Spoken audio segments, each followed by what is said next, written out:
introduce you to my book. Though it might at first appear like many books you've come across, it is far from ordinary. You may, therefore, have some misunderstandings about its nature. The story that awaits you has not been fully told. In fact, its conclusion is not yet known, even to myself. It is in that way that my book is special. It is in that way that you are special. Without you, there is no story.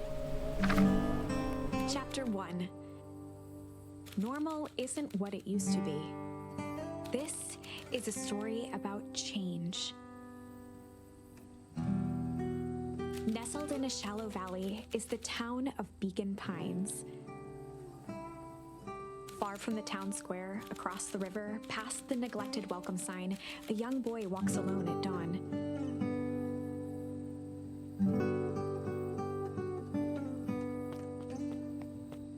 His name is Luca Van Horn, and like you, dear reader, he's here for a reason.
Luca's closest friend. He possessed many fine qualities, but subtlety was not one of them.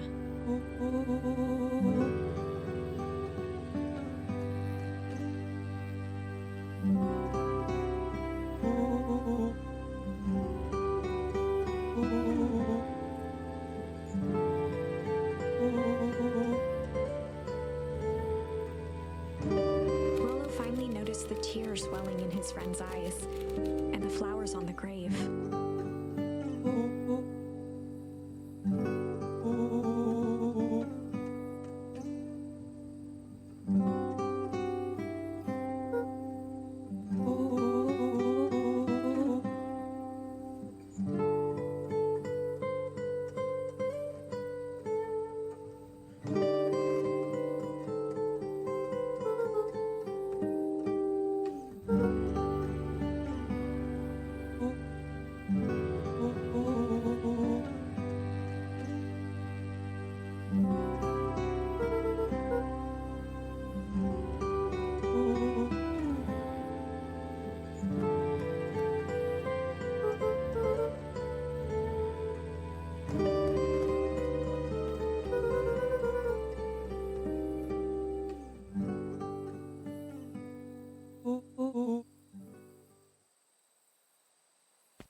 Wonderful!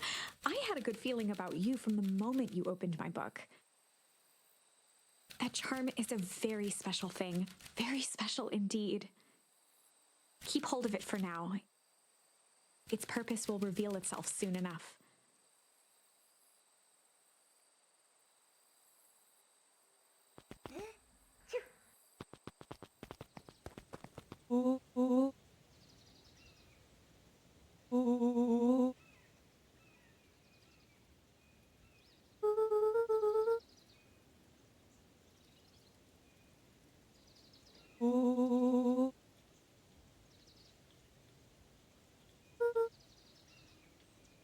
Rollo looked to the side suspiciously.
Dear reader, forgive me for this interlude. Remember that charm you found in the dandelion patch? There are more of those special charms to discover throughout Beacon Pines. They've been known to reveal themselves to those who are willing. Some of them can be found in this very house.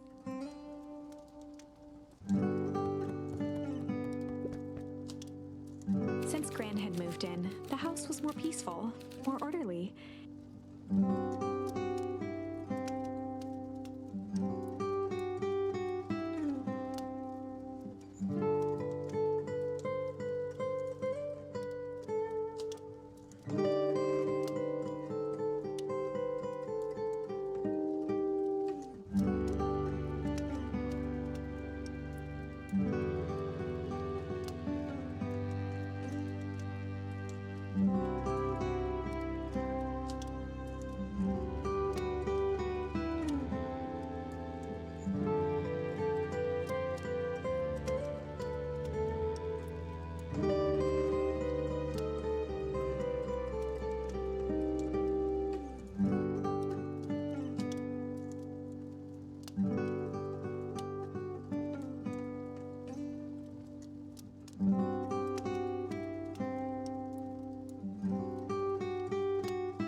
And more covered in flowery fabric.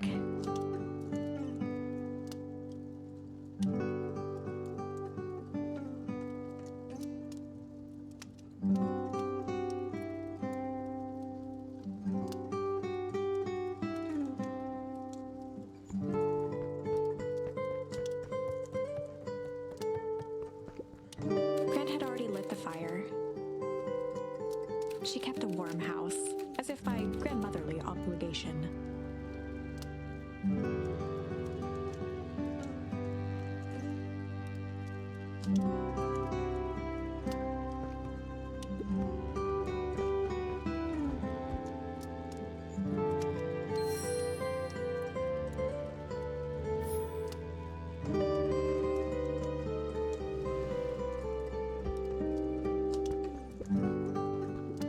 One of his father's old stethoscopes. Luca had spent countless hours listening to anything and everything with it.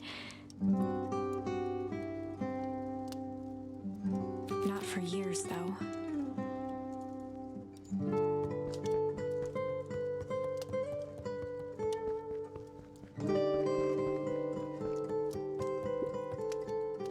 Just some dusty knickknacks.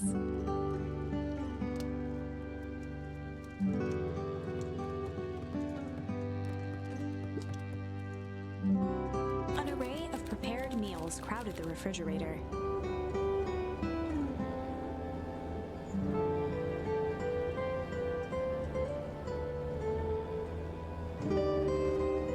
each labeled with the day of the week.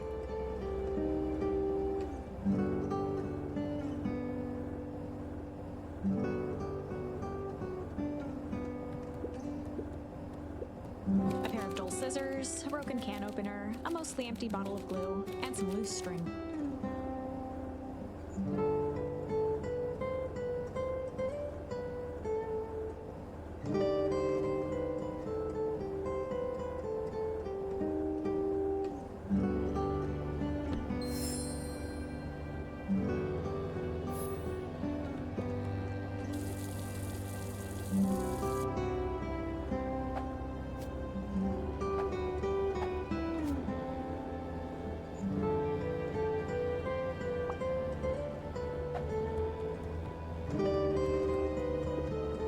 The only piece of furniture Gran had brought when she moved in was an old hutch.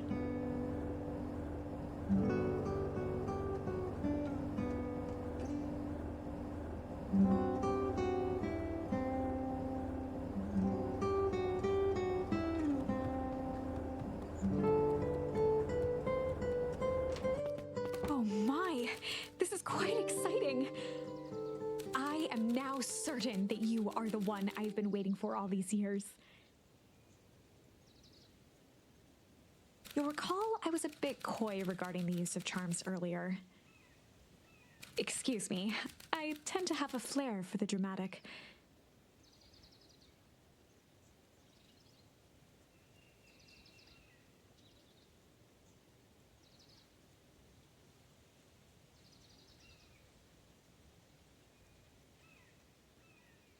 You are about to encounter your first turning point.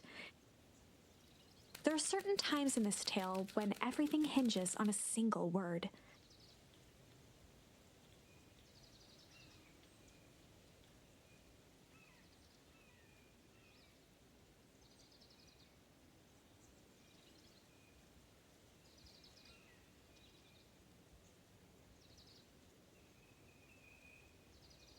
Step forth, dear reader. Young Luca would spend hours hiding in the bushes, waiting for a chance to jump out and startle his mother. She always enjoyed humoring him by feigning terror.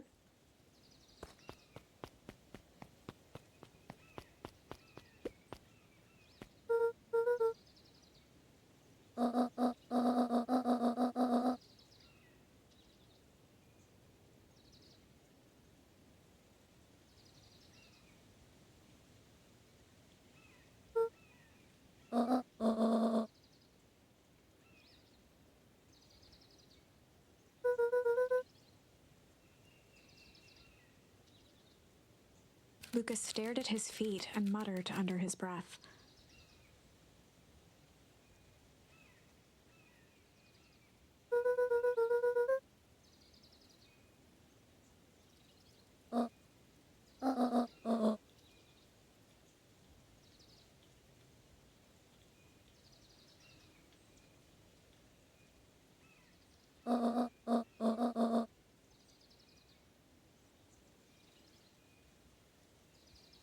Right, of course. I forgot about the pajamas. A beginner's guide to gardening laid open on the bench.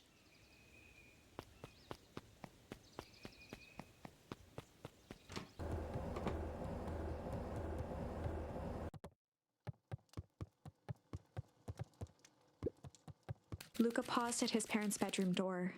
He just wasn't ready to go in yet. Gran had commandeered the upstairs closet when she moved in.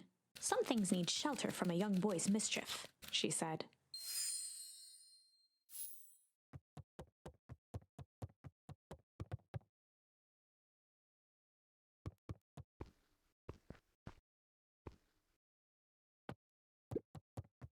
Luca tossed on his favorite old sweater. Even though it was the first day of summer, a chill still hung in the air.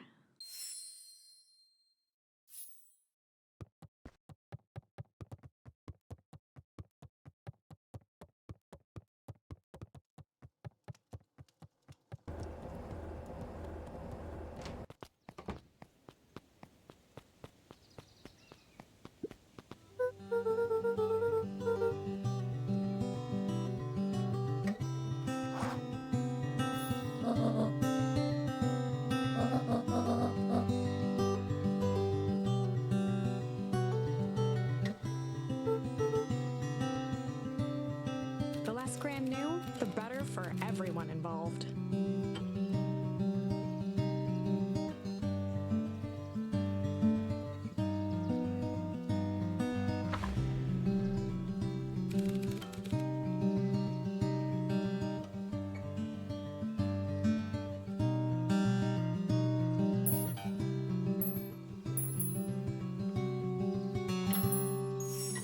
We were just gonna go chill for the day.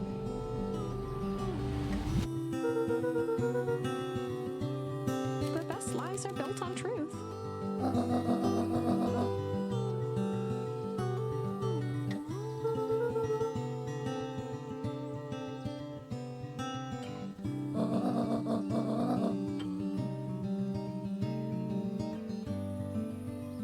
Easy. Impressive. You've managed to navigate your first turning point without too much of a mess. That is the power of charms.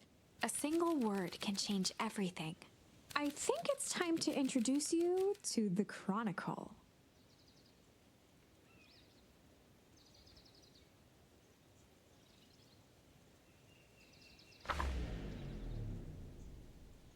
The Chronicle is a record of the decisions you've made.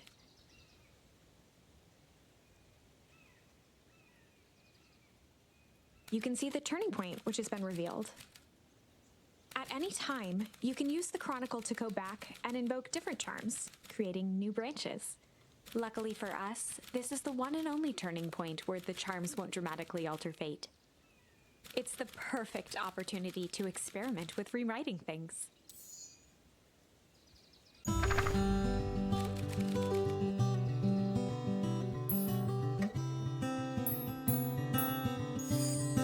We were just gonna go ponder for the day.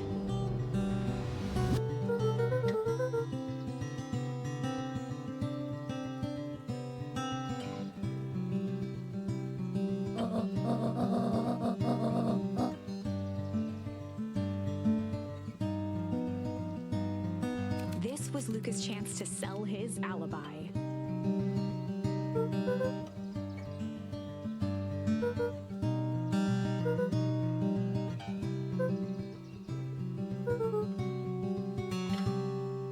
Nailed it.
Chapter 2.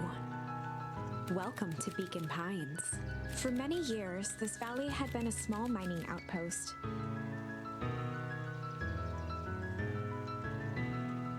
It wasn't until Sharper Valentine built his fertilizer company that Beacon Pines was established.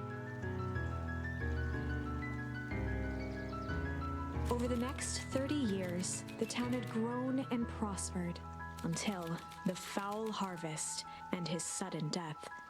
In the 6 years since, everyone was simply trying to get by.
The boys had a good thing going, as long as they kept old Jeff happy.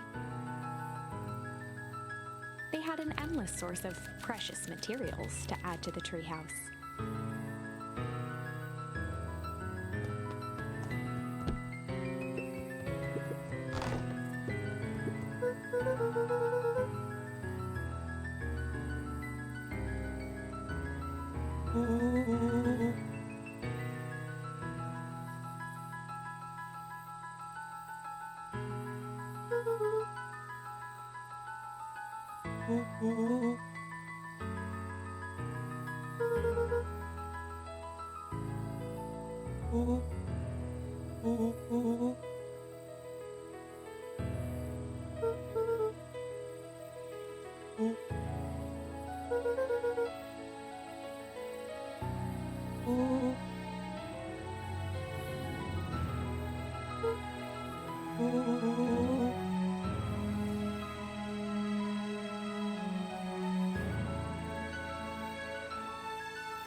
Luca's winter coat decommissioned for the summer. With the cold holding out longer than usual, he reconsidered its usefulness. On certain nights, when the clouds were just right, the boys could tune into strange patterns of static.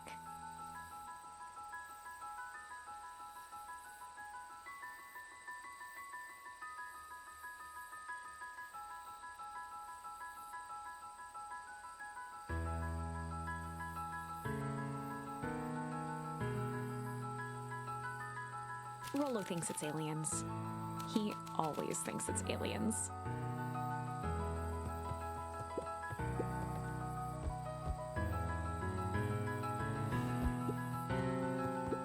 After Luca's father had passed, Rollo became obsessed with them building their own Hank atomic star scraper.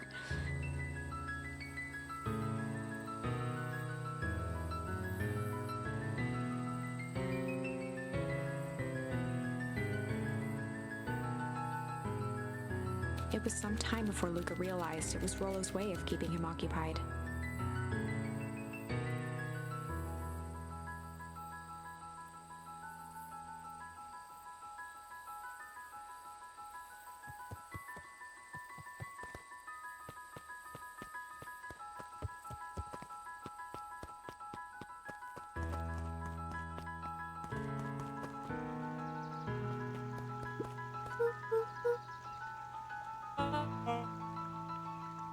William Kerr was the CEO of Perennial Harvest Company.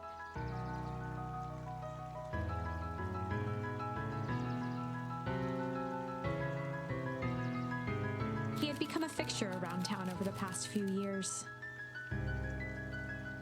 After the failing of Valentine fertilizer, the town was hungry to welcome a new source of employment.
Mayor Augustus Valentine was not busy.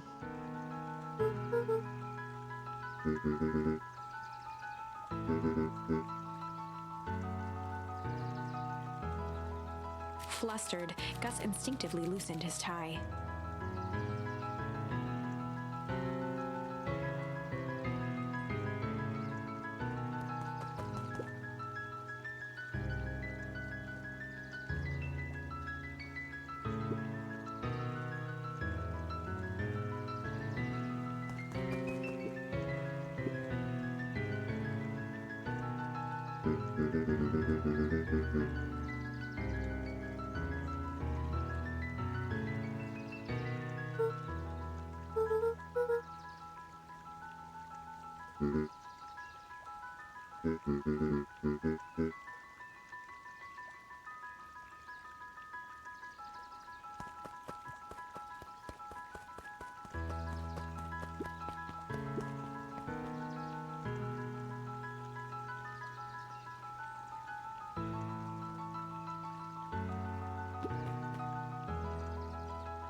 Mr. Sinclair continued snoring and lifted one eyelid just enough to see who it was, a tactic he often used to avoid undesirable conversation.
He pulled a pen from the pocket of his sweater vest and began to frantically jot something down on a clipboard.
Pete stopped scribbling and glanced up from the clipboard.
Miss Hatch could often be found near the fountain.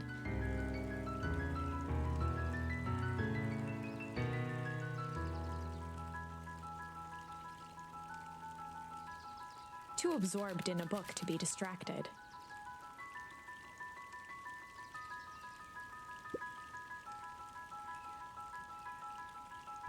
The two wandered down the wooded path, aware of the danger ahead. Wait. My mic muted. Okay. This is getting good. Oh shit. Holden Wilder ran the local paper of record.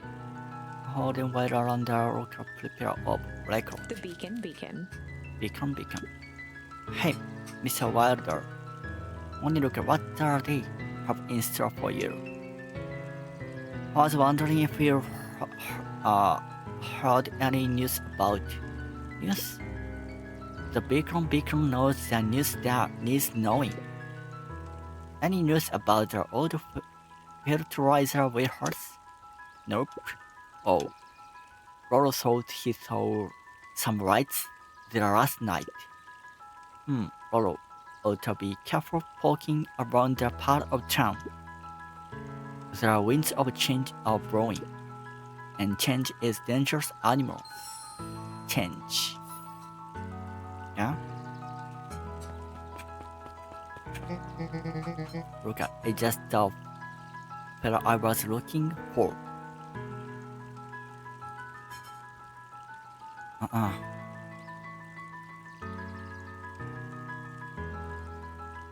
Wait.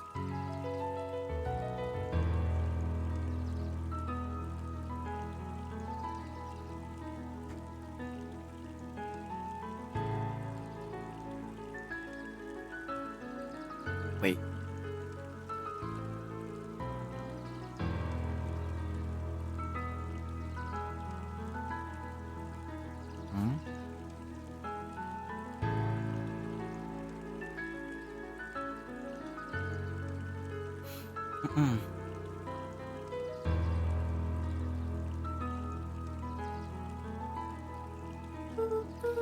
Hey Roxy, what's up?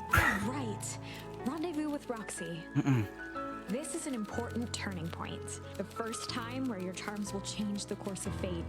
And currently, we only have one suitable charm at our disposal. Have no fear, we can always return later using the Chronicle once we find more charms. Wait.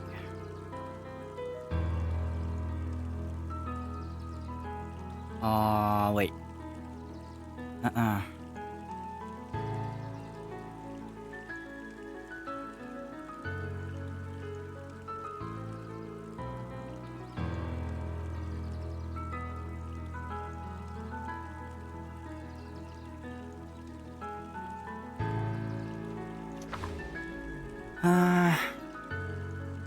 Back. Wait, where? How? Well, now I'm just rambling. Where were we? Have you seen my blockhead brother Dave? He skipped out before breakfast. Well, not really, no. Can't say I have. Can't say or won't say. Roxy, would I lie to you? Look, wait up.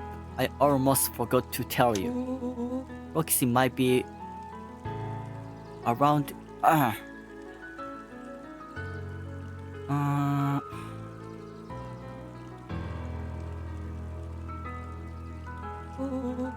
This is one of her favorite places to stand around and be useless, Roro. So we need to make sure she doesn't spot us, Roro. Why are you doing that? Turning thing with your body. What? You're not scared, are you? She's harmless.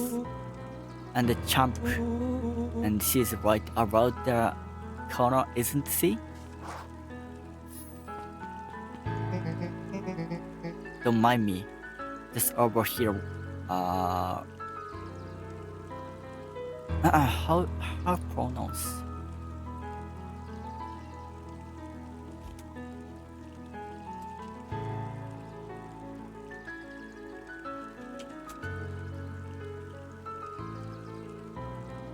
Lacking. Over here rocking uselessly. Oh, hey sis. Nice weather we're having. I couldn't help but notice you snack out this morning before breakfast. Wasn't hungry. Also couldn't help but notice your morning.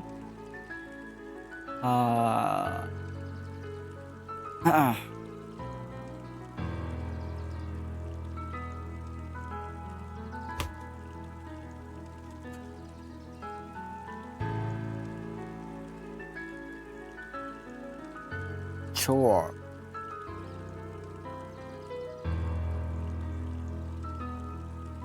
Yeah, sure. Sure, bar left and short. Looks, I'm gonna leave you. I'm gonna level with you. I'm sick and try to digging up carrots. We all gotta keep pick up the slack since the fall harvest. Almost every carrot I dig up is rotten, and the rest look like they were hit with Hank Atomics. Shrink all right. All the more reason to keep on digging. There's gotta be more to ripe the bunny carrots.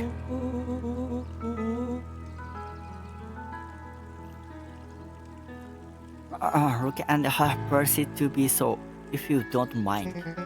Oh, I don't mind. I'm not gonna catch her again because of you. So either you march yourself home and harvest those carrots, or I haul you home myself.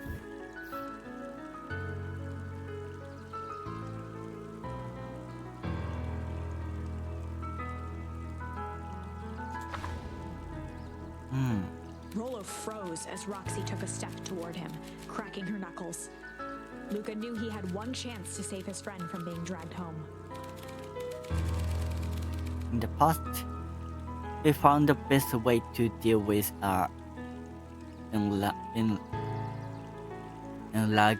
enraged Roxy, but a little.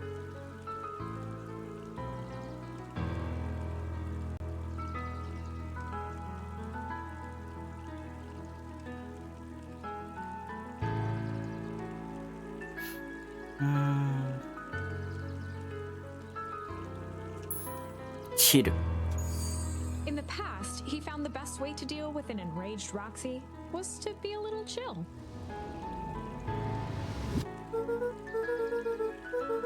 Come on, Roxy, it's the first day of summer.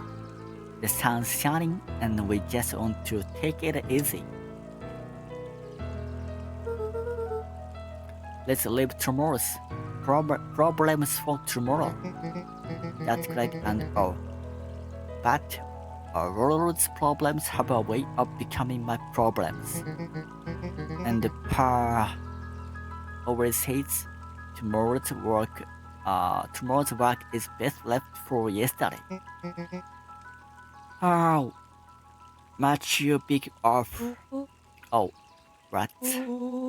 I expect a full report about the Valentine place. A full report. Investigate the Valentine warehouse alone, okay? So, Pete, what are you up to this lovely day? Nope. Cool. Okay, let's go.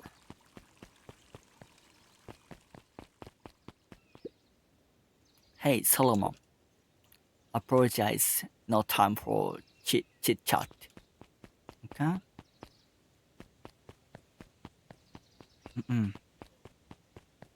Flyer. Look at my boy. Hold up a tick. Oh, hey, Mr. Nankurit. I was just on my way to just through the rest of your grandmother's preserves. Can stock the uh, shelves fast enough turns out. Mm-mm. Huh?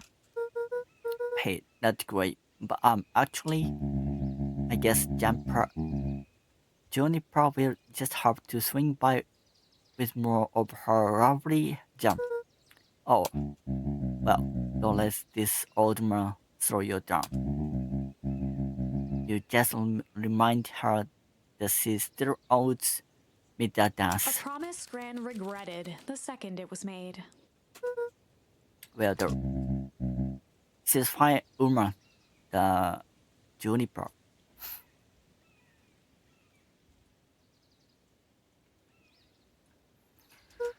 Yeah, she's pretty cool, I guess. Oh, a little fine Uma. Oh, gotta go. Okay.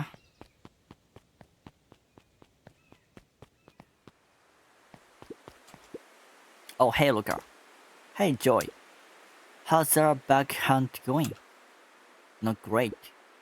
Bugs have been shy this week. Bugs get shy? Oh sure, bugs aren't different from people. Sometimes they just wanna be left alone. If you're going into Whipwood, just be careful where you step. No bug crunching, got it. Uh-uh. The path led into a small hollow at the edge of Weepwood. Oh, turning back now. Caution, electric field fence. Is the sign new? The fence thrummed with a gentle electric buzz. Out. Huh.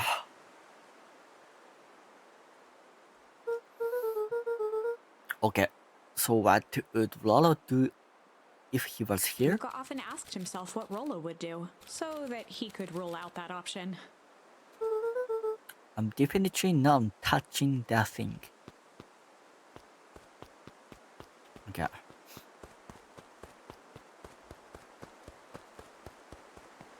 Oh.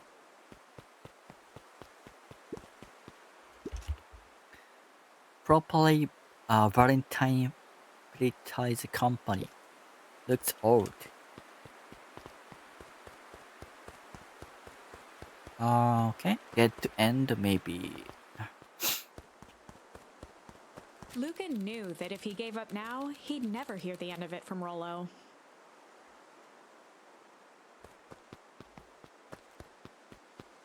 Hmm?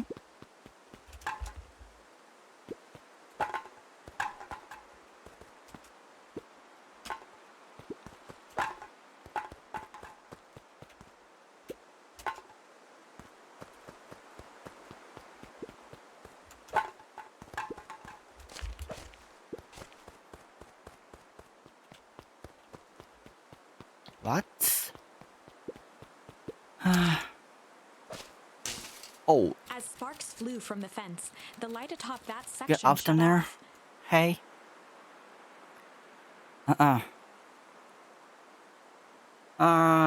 Today, I'm fine. I'm good. Sparks roll from there. Okay.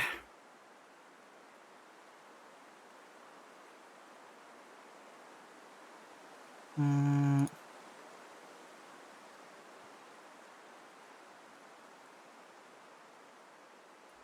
Two bulbs remained.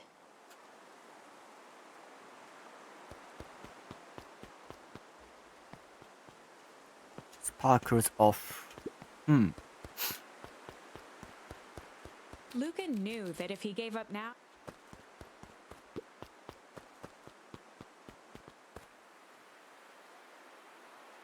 Today,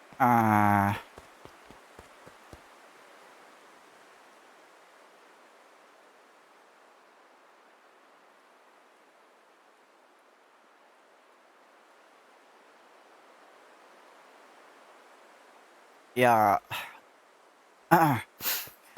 I need. Uh, I, I wanna study English. My English. Not good.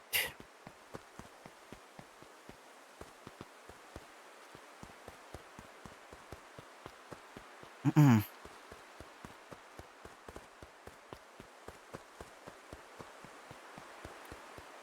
Wait, what should I do?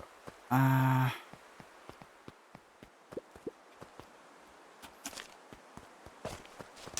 Oh, that too. One more to go. Okay. One more. The fence's buzzing gave way to silence. Okay. Moment of truth. Every Okay. kid in town knew the old Valentine fertilizer building. Long abandoned, the warehouse once served as the industrial heart of Beacon Pines.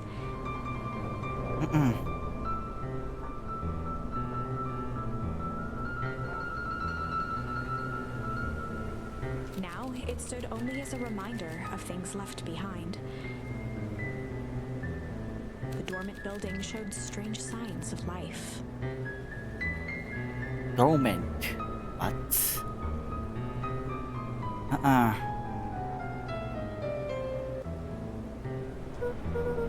Okay, so Roro wasn't exaggerating for once. Wait. What's pronouns? Exaggerating.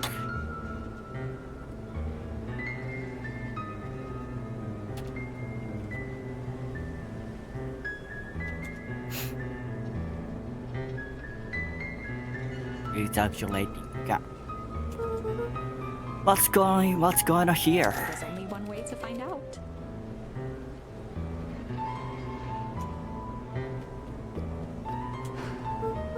Wow, that's most awful. Too bad Roro's not here. He'd have no problem poking around in there.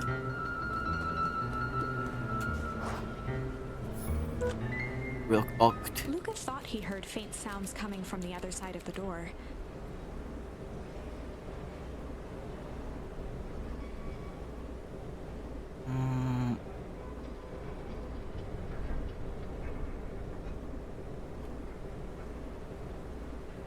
He pressed his ear against the cold metal to hear better.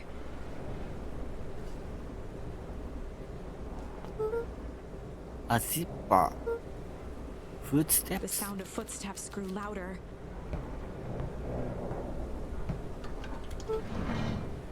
Hello?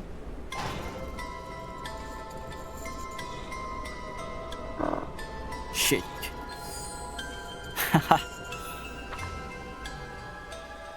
The heavy steel door knocked Luca to the ground. Disoriented, he looked up to see an imposing figure silhouetted in a green glow. It lunged toward him. He tried to scramble away, but felt a gloved hand latch onto his ankle. Luca watched his fingernails leave trails in the dirt as the hand slowly dragged him back through the door, into the lab, into the green light. Wait.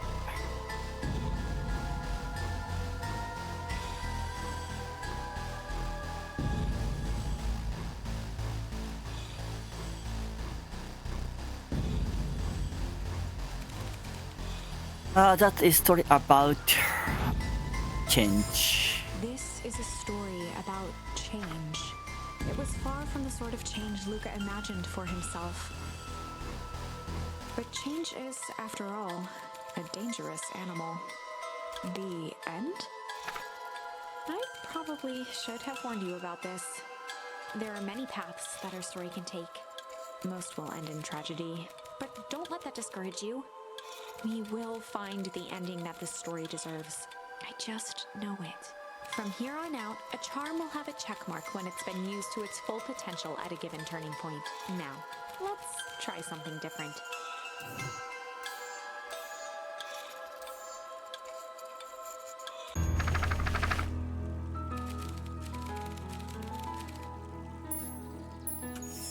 In the past, he found the best way to deal with an enraged Roxy was to be a little shit. Little shit. Shit.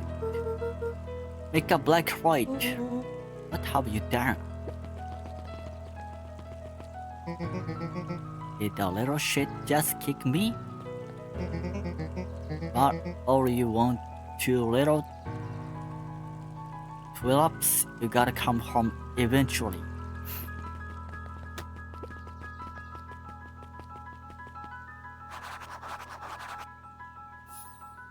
Okay, let's go.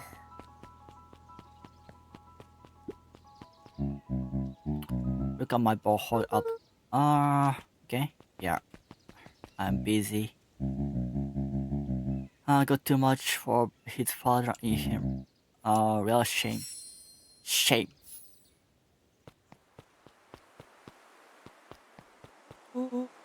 A win. Little help.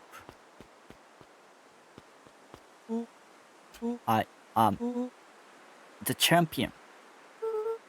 We are racing. Did the road get longer? Like anything ever changes around here. It seemed longer. We are just light-headed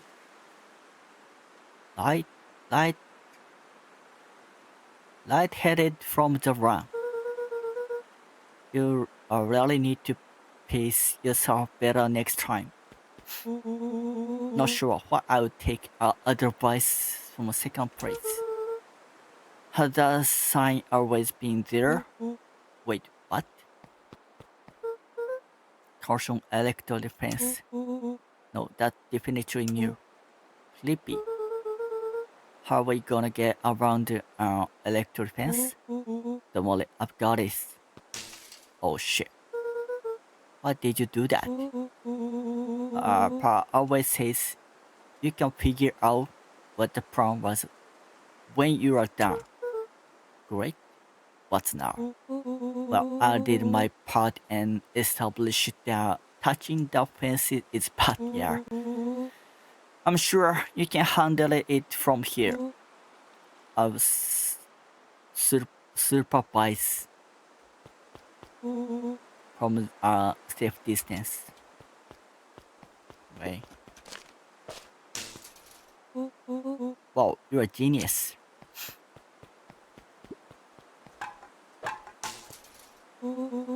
I think that did it. Ruga. You never failed to impress. Now let's go. As the glowing windows of the old warehouse came into view, Rollo began to bounce excitedly. Check it out.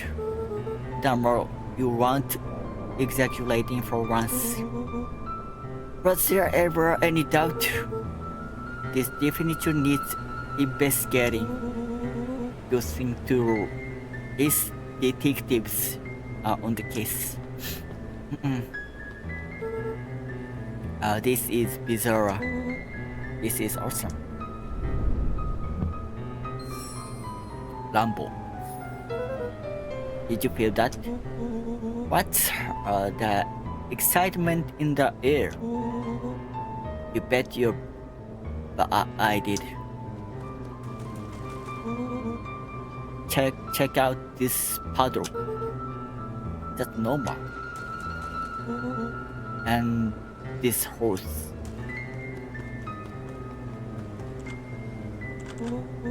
Man, that door's locked. Try harder. No dice. It won't budge. Oh well. This dumpster is new, right? I bet it's got stuff in it. I can really see what's in here. Who did all of this? My nose is itching. I think I smell some treasure. Are you sure that isn't the hazardous waste? Just help me getting. Rollo, it'll be my honor to throw you in the trash. Come on, Lady Luck. So, what's in there? Let's see. There's squishy bag of squish. Wow. A go inch of stagnant sludge. Your natural habitat. Wait, hold the home. Hold the 2 phones. Check these bad boys out. Wow. Adults. Walkie-talkies? Just like hand atomic communicators. Do this actually work? Ground command to Hank Atomic. Hank, do you read me? This is Hank Atomic ground command. You are coming in 5 by 5. How? How are you about to lead out Hank? It's getting a little stuffy in here. Requesting assistance for evac. Help is underway.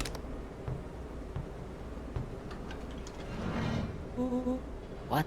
What's that? Someone's coming. Give me your hand. I'm trying. My hands are covered in squish. Scoot over. I'm coming in.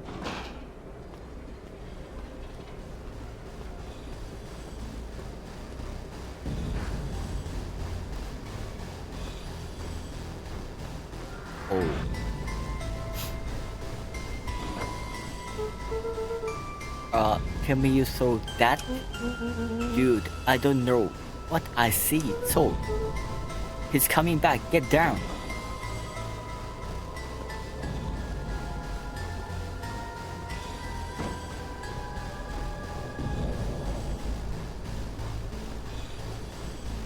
The boy sat petrified under the weight of the bag.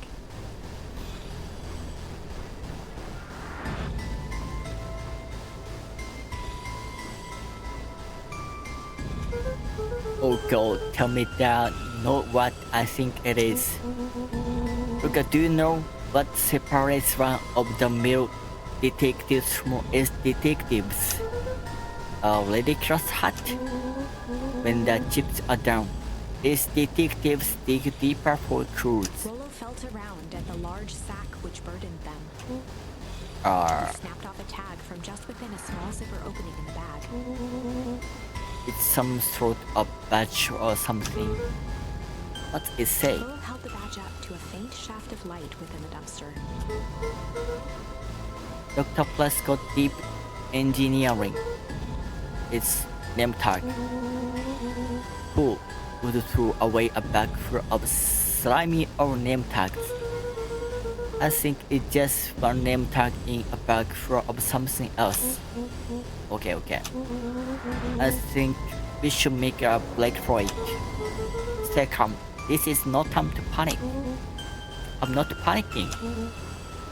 You are panicking. Bro, calm down. You don't have to squeeze my hand so hard. Dude. I'm not holding your hand. Quit messing around.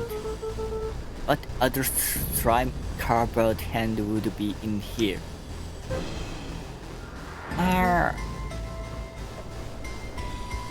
Wow.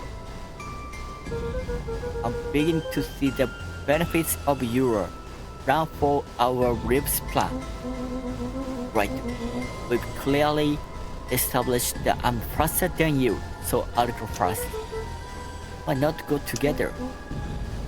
Flaming chicken burger. I'll make sure the coast is clear.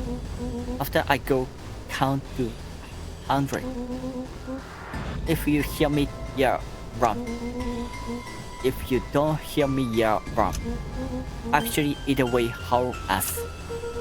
Or I'll give you credit. You shall find an eventual way to start our summer. It's what I do, but shots go nothing. Lucas sat in the dark, tracking the sound of Rolo's footsteps as he ran.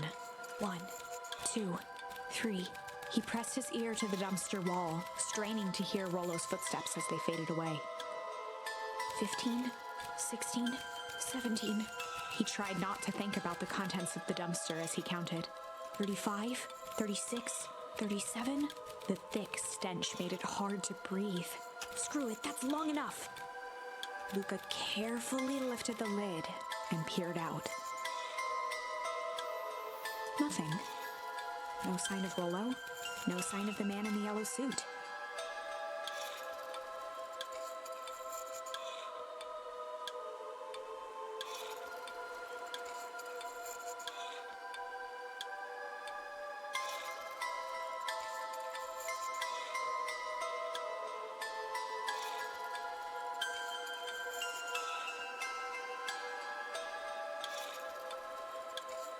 Time to haul ass.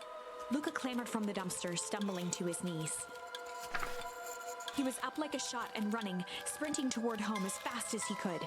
Beacon Pines flew by, blurred by the tears that welled up in his eyes. He wouldn't remember getting home at all that night.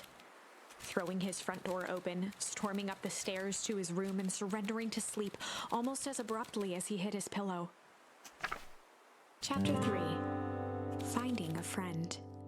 The next morning, it was quieter than usual at the breakfast table.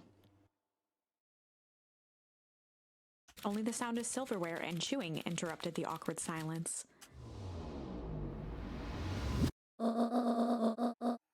I finished yelling a mess of jam last night. Huh. So that we need to get delivered into town today. Okay. So what did you and Lolo get up to yesterday? Oh, nothing interesting.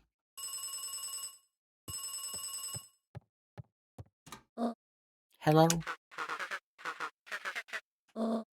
Calm down. No, of course, it was the right thing to do. Start gathering folks, I'll be right there. Are you sure there isn't anything you want to tell me about yesterday? Anything I want to tell you? No, Larry, we just thought of run around a bit. Gran's brow furrowed. Furrowed.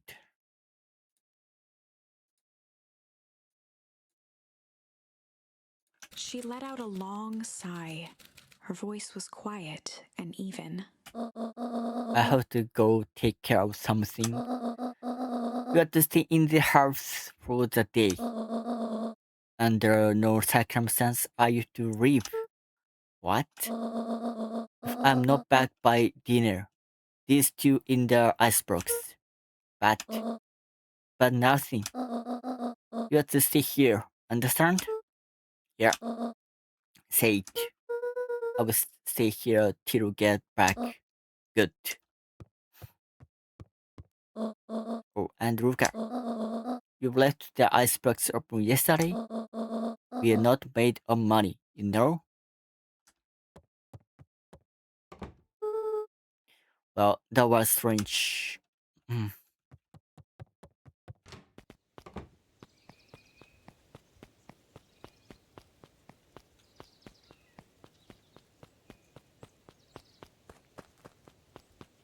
A sturdy old wheelbarrow.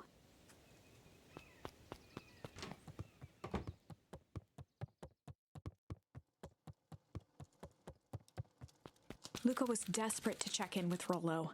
Until Gran returned, he was trapped.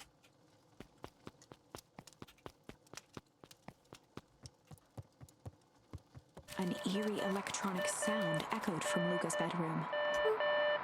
Hello? Is anyone there? Wait. Oh, Luca's phone. Hello? Or is that you?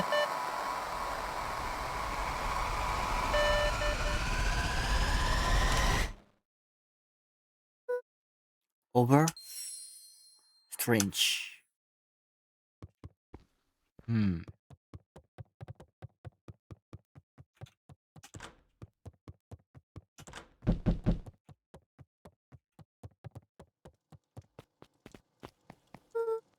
Oh, hey, Roxy.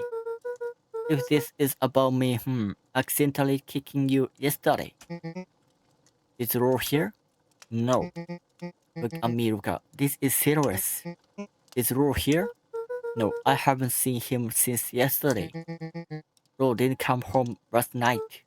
What? A pit formed in Luca's stomach. Where was the last place you saw him?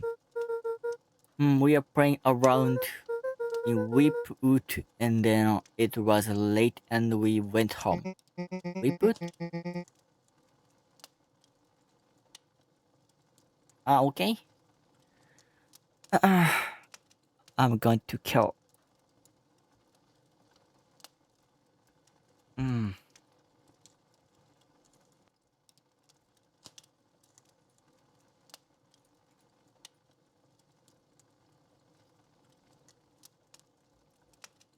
Okay.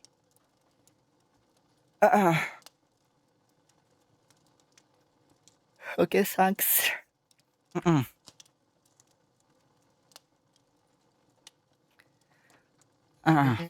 Is there anything else? Anything that he said? Luca's mouth felt dry. No, we were just messing around. Okay. I need to go let people know to check the woods.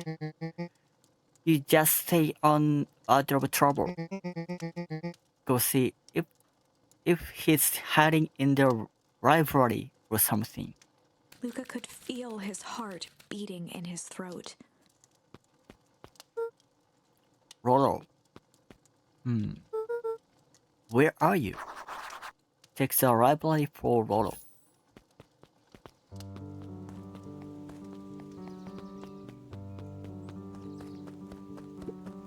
The road leading to Beacon Pines was long and uninspiring, a sort of natural barrier for the impatient.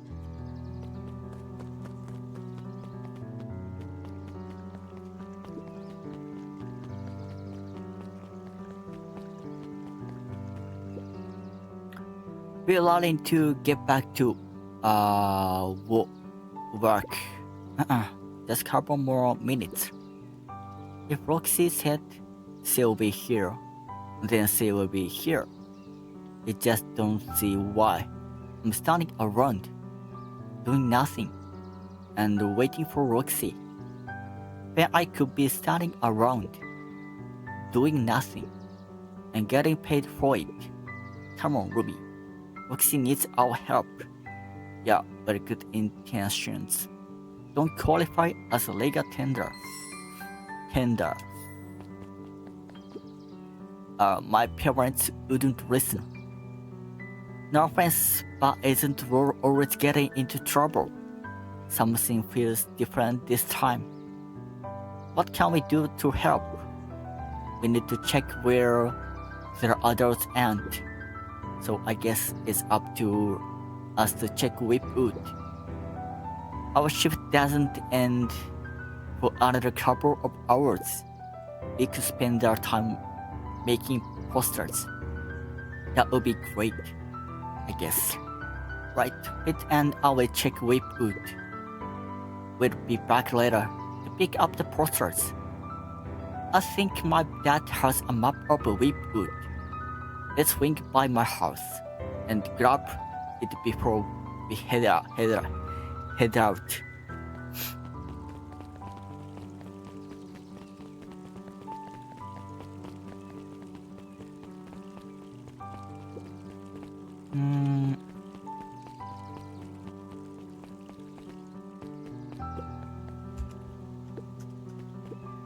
Hey, look, what's up? You haven't seen Laurel around recently, haven't you? He doesn't come around here much. Not since they made a rule that he can only order the calf.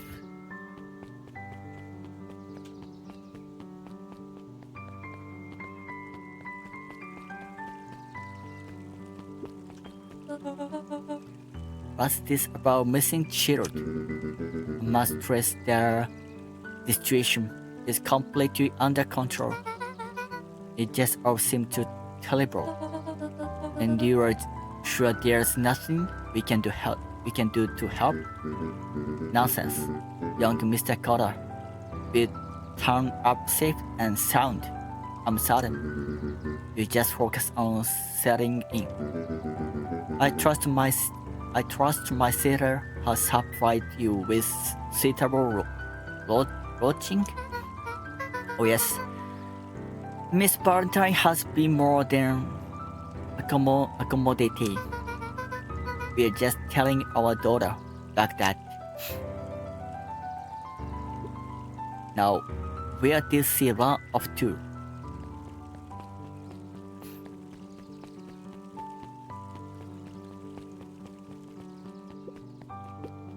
Jeff's hardware closed down about a year ago. The effects of the foul harvest stretched wide. When there are no crops in the field, tractors don't need fixing.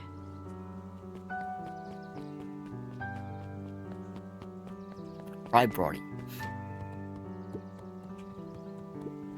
Oh, the cobs I've eaten. Oh, wait a minute.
I'm back. A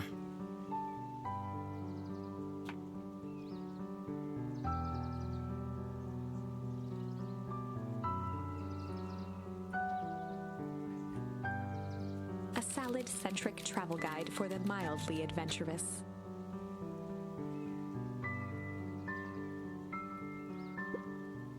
Yuck.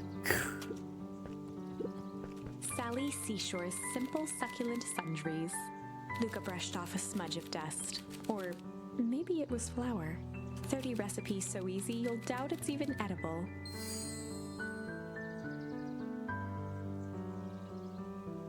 Succulent.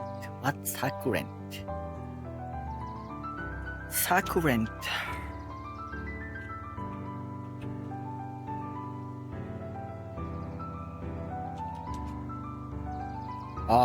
Okay. I see. A peek behind the curtain. The methods and ruminations of Patrick C. Montesquieu, one of the greatest acting minds of our time, by Patrick C. Montesquieu. Oop. There were rarely any actual new editions. Simply a variety of existing content rotated into the front display each week. No fooling anymore. Hey, Jace. Oh, hey, Luca. Did Rolo come by? No. I was actually surprised. He's usually here early on days where new issue drops. Rolo's the biggest Hank Atomic fan I know. Besides myself, that is. Well, if he does swing by, tell him to meet me you know where. I don't know where. No, he knows where. Oh, Roger, that space cadet.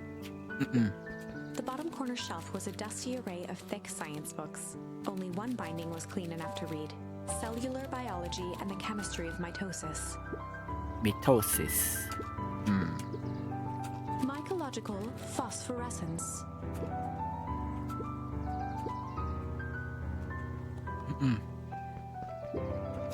The entire top top level of the library was devoted to comics, most of which were Hank Atomic and the myriad of lesser revered spin-offs. Okay. Kato volunteered at the library during the summers.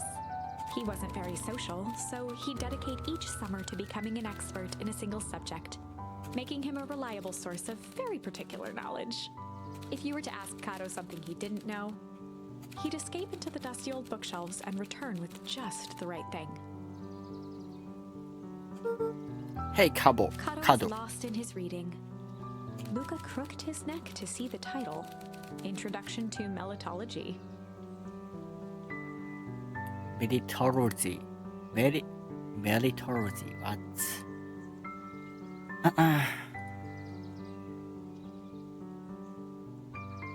Oh. Hey, look out. You snuck up on me. Good book? Don't know.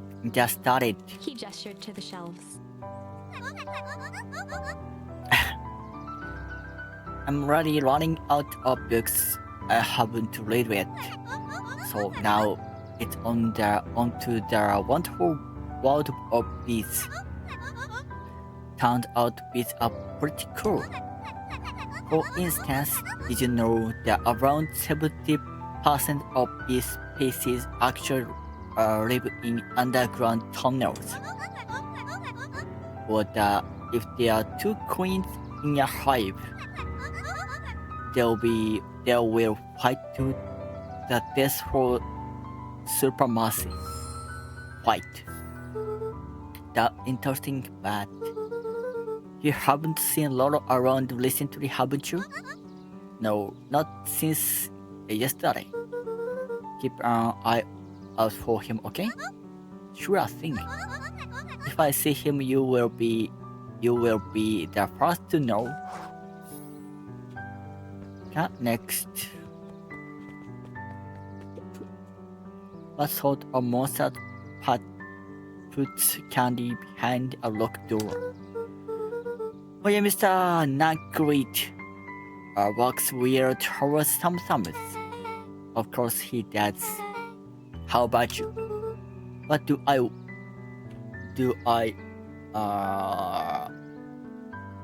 walk? No, what's your name? Ruger Bahom. You new here?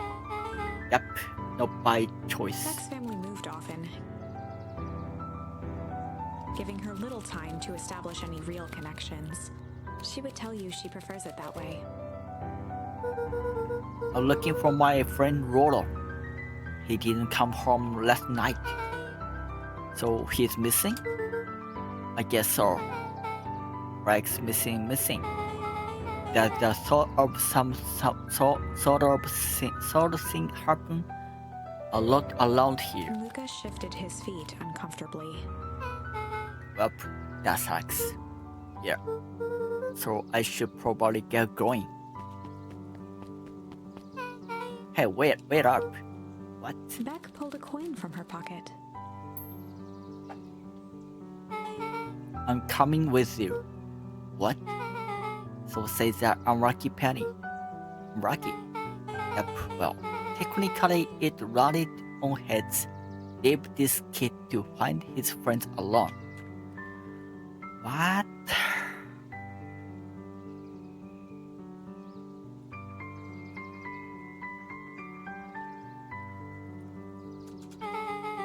But always do the opposite. Oh, that's kind of like me and Lola.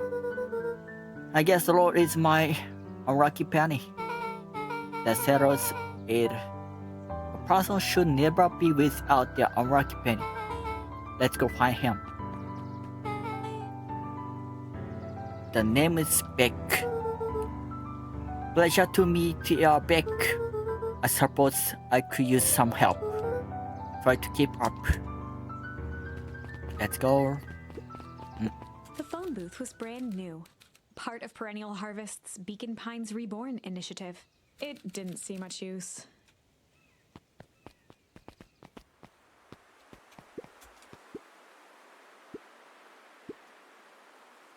I've had my eyes in the dirt looking for beetles. I can't seem to find find any. He never come home last night. Do you think it's because it's been colder than normal? I don't see. But that would have anything to do with Roro. No, that beetle. Do you think the temperature confessed confused their circadian rhythm or something? Who's to say? I'm no meteorologist. Just keep eye out for him with year. Of course. Wow. Now they boarded up the way in.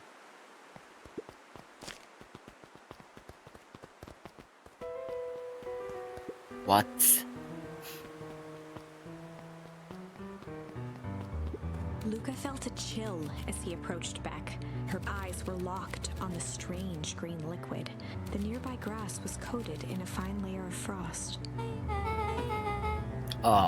Is this sort of thing normal around here? Because puddles are growing, or definitely know what I expected from this place. I have no idea what the stuff is. Well, the next obvious step is science. And what does science suggest? Poke it with a stick. Luca watched as Beck dipped a broken tree branch into the goo. Beck's eyes widened as flowers grew from the dead wood. Wow. First small buds, which quickly bloomed into vibrant petals. What? Cool. As quickly as they had grown, the flowers began to shrivel and turn gray. Wow. Beck dropped the stick with a grunt of disgust. Okay. So the science tells us this skunk is weird as hell. But yeah, it seems dangerous. Hey Tish, look what the cat dragging in. Yep. I don't have time for this right now, Iggy. Don't say things like that. It hurts Tish's feelings. And the right Tish? Yep. She looks fine to me. Well, why hello? I don't think we have been properly introduced. It is the name. This is my compatriot Tish. Yep. You'll be probably heard of us. Can't say I have. I'll forgive you just this once. On account of your being new around here. Why would you hang out with this dude? That dude? Oh, he seems pretty alright. Iggy, why do you have to be so? Here, has he even told you that his parents skipped out on him? Shut up. It's true. They got tired of having such pathetic kid and left him.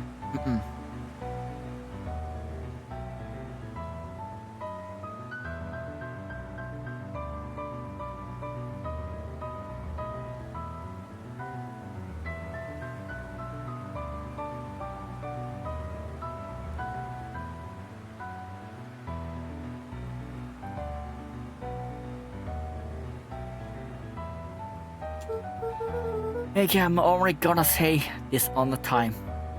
Don't talk about my family. Well, look who's grown a backbone now that the guards are run. First his pops cracked. Then his mom finally couldn't take it anymore and bounced. Iggy took a step towards Luca, his sneer lit by the glowing puddle. Beck could see tears welling in Luca's eyes, his fists clenched. Some things about Beacon Pines were very different from the city. But a bully from a hayseed town is really no different from a city bully. Beck took a deep breath and thought. A fight, no strange. Uh,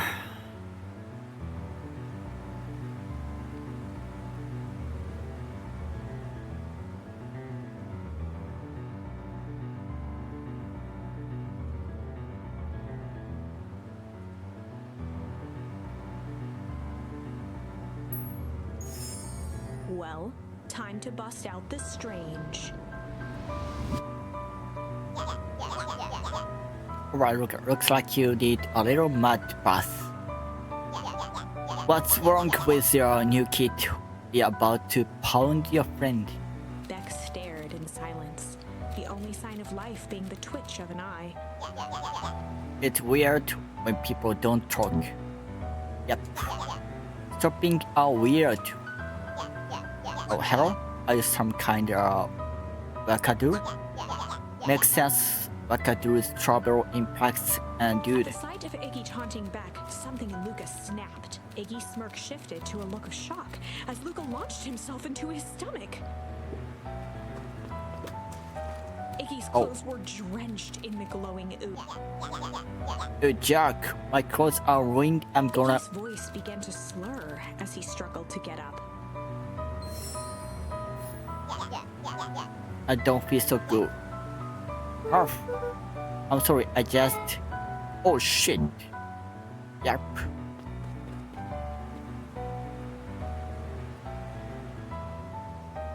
Oh shit. Probably to Valentine Petrus Company.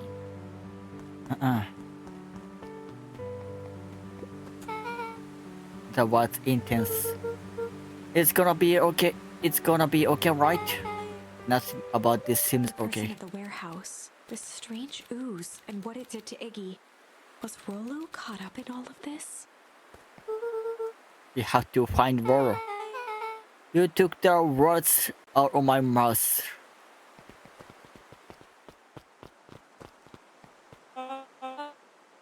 Their little bodies is startled me. In the dickens are you up to in this part of town? We are just helping look for Rollo. Oh, you haven't heard the good news? Rollo showed up safe and sound a bit ago. Really? So where was he? It's funny, really. He just got a little turn around in the woods. It can be disorienting, you know. I'm starting to get an impression. Rollo is his house now. Getting some well-deserved rest. Wow, that's a relief.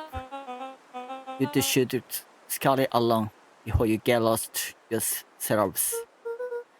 You come on back. You come on back. I can't wait to introduce you to Rollo. Oh, that reminds me. Look up, your grandmother was looking for you. She was? She was really sick. You should march straight home, I guess. Beck, your folks might be getting worried too. I'll walk you home. I need to talk with Nelly about work anyway. Beck glanced toward Luca. I guess all's well that ends well. I'll introduce you to Rollo tomorrow. Sure. Just he's okay.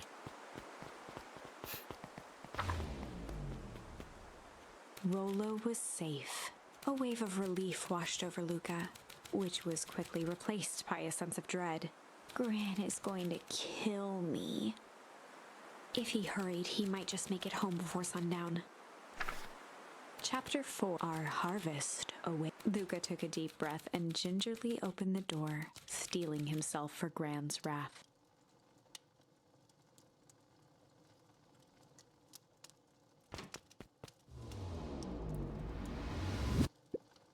Gran, I'm home. Everything is fine. Gran? Gran? I know I wasn't supposed to go anywhere. I was just helping look for Rollo. No. Okay? Gran, Roxy come over. She was worried about him.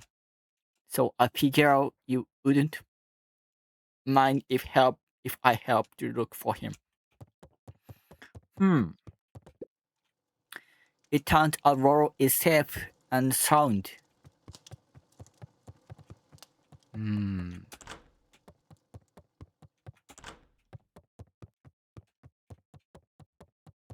Luca was alone. The house was empty. So Grad's not back yet. I guess that's good thing. Nothing to do now, but sleep, I guess.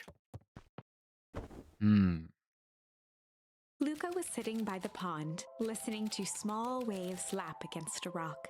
His father sat in a folding chair in front of him. Without turning, he spoke. "Why don't you grab me some nice bait?" "Sure thing, Dad." Luca hopped over to the tackle box and popped open the lid. Inside was a rolling, buzzing mass. "We're fishing with bees?" Luca's father gave a warm chuckle. "Well, you catch more fish with bees than honey. Pick us out a good one." Luca closed his eyes and plucked out a bee. He could feel its wings struggle between his finger and thumb. Holding it at arm's length, he hurried over. His father deftly baited the hook and examined his work.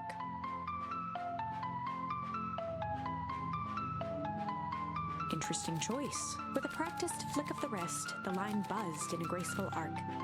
The water accepted it without a splash or with the wrong choice. But I respect it. The pond began to freeze over. Sometimes we gotta make the wrong choice before we can make it right.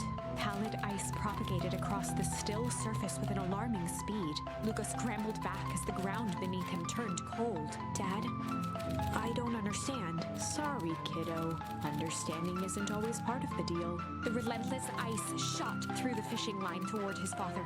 "Dad, look out!" His father casually wound the reel. "None of it's your fault, you know. Never was." "Dad, we have to go." Luca grabbed his father's shoulders, trying to pull him away. "Please, you have to run." The ice crackled as it spread across his father's hands. That's the thing about fishing, Luca. His chest began to crystallize. You toss your hook in, and you never know what you're gonna pull out. A shock of searing cold ran up Luca's arms. He gave one last desperate tug. The chair tipped backwards in a single frozen mass. Luca tried to stop the momentum, but it was too late. He watched the icy form of his father slam into the hard ground, shattering into 1,000 pieces that crowded around his feet. "Dad, I don't understand. What does all this mean?" The gentle rustle of leaves was the only reply. Oh.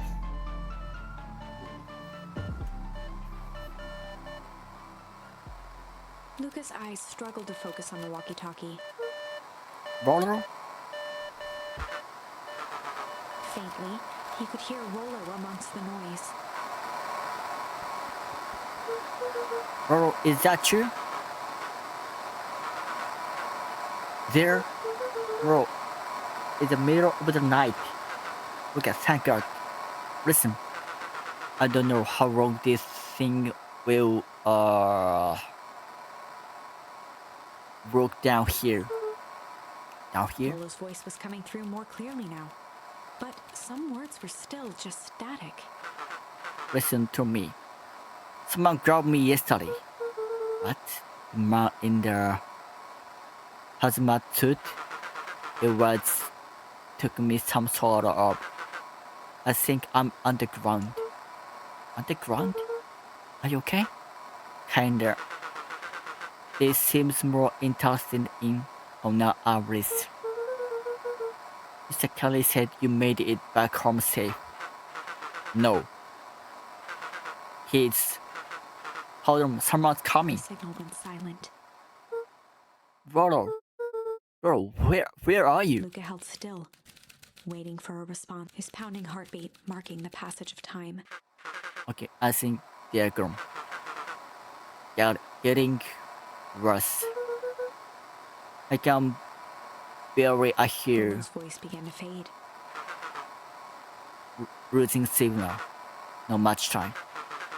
Mission control.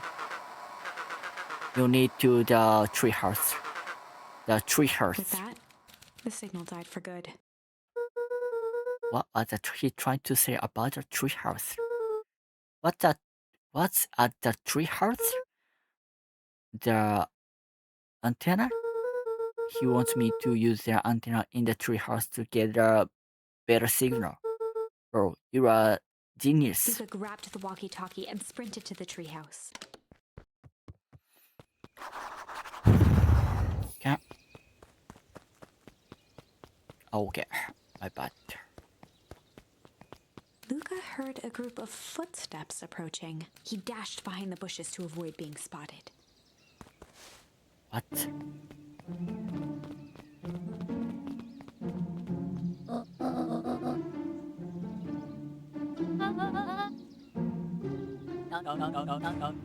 I still think we need more time. This wasn't the original plan. Mr. Tolliver paused, shifting his eyes to one side. We're all in tension now.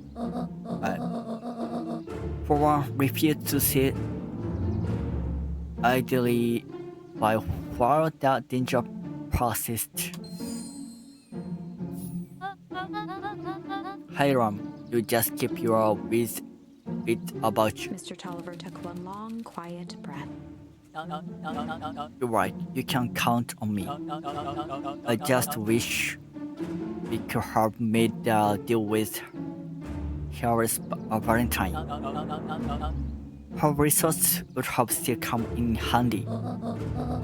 As I said, I had no time to contact her after you called this morning. Plan change. How is Luca holding up? He's fine.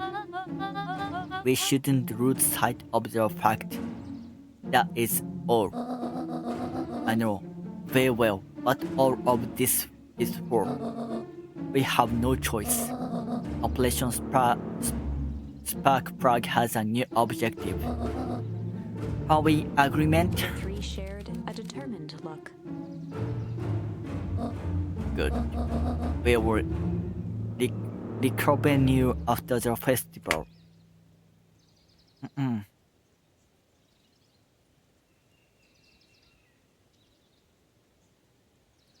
Okay.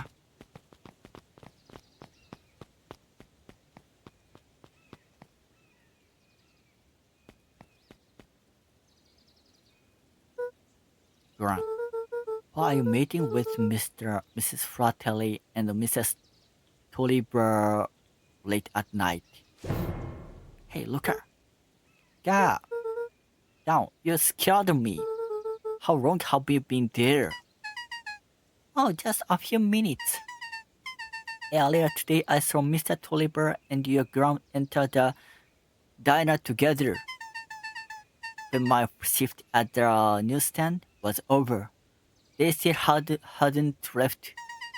So I used the greatest tool of any investigative reporter. Time. When they left, I tried them here. What do you think they're up to? Whatever is, they seem organized and determined.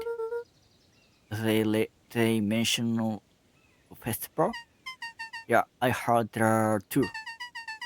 How's your ground been doing? Anything different recently? Anything strange? She got a phone call this morning and rushed out the door. A call from Hiram Tolliver, it seems.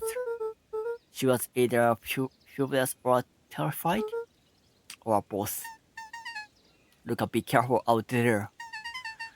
I think we might be in the middle of the scoop of our lifetime. I will. Aren't you coming out? Now I'm gonna stay out here for a bit longer. See you, Luca.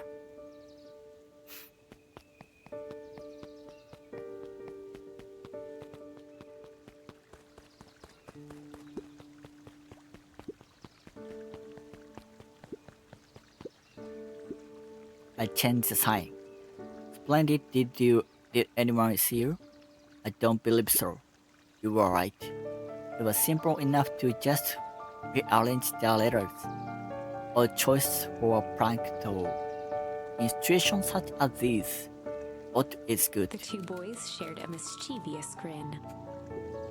I can't wait for everyone to see the big reveal. It should be quite memorable. Let's make ourselves scared for now.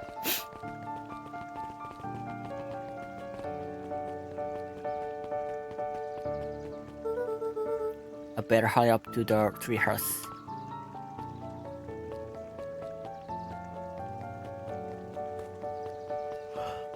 Ah, Whenever Luca saw his dad's chair by the pond, it reminded him of the days they'd pack up a couple of sandwiches and fish until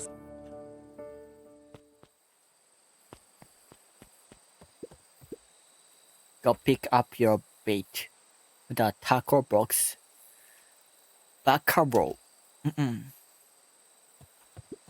Luca opened the tackle box and picked the perfect bait.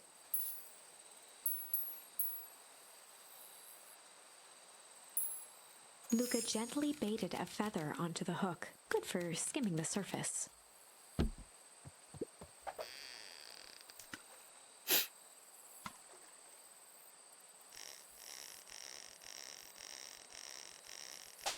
Wait. It's their Bacaro. You don't know your other strengths. Luca gently good first.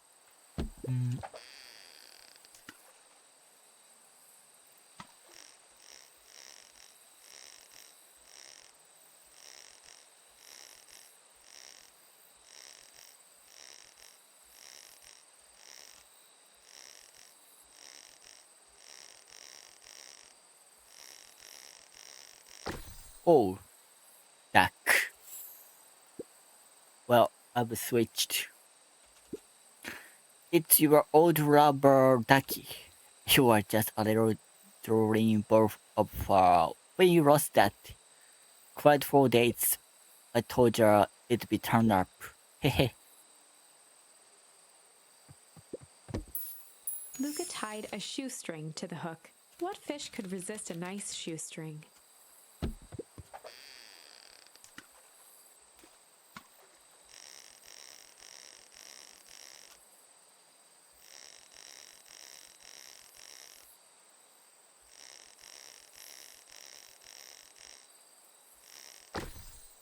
Wow.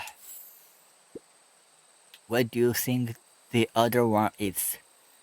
Hard to say. Sometimes things drift away. That's not fair. No, it's not. Well, wherever it is. I hope the other brute at least has a sock to keep it company.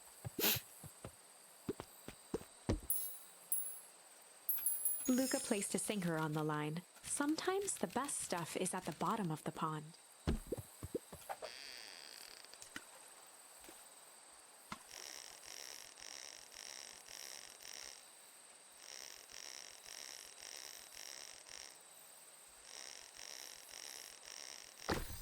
Wow. Oro. Malice 80 proof whiskey. A hard liquor for a hard man. Best leave the be. Takes a little piece of work to rip something like that lying around.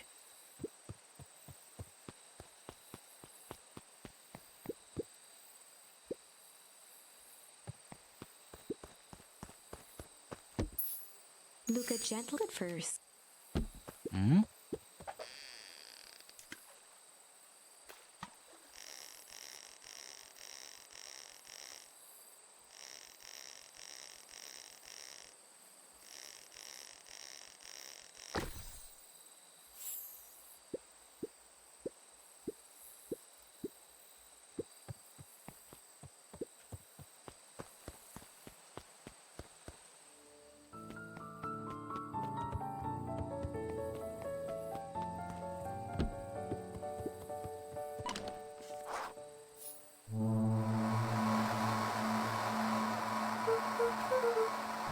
Rolo, are you there? I'm at the treehouse now, Rolo. Mr. Carroll said you are alright. What happened out there?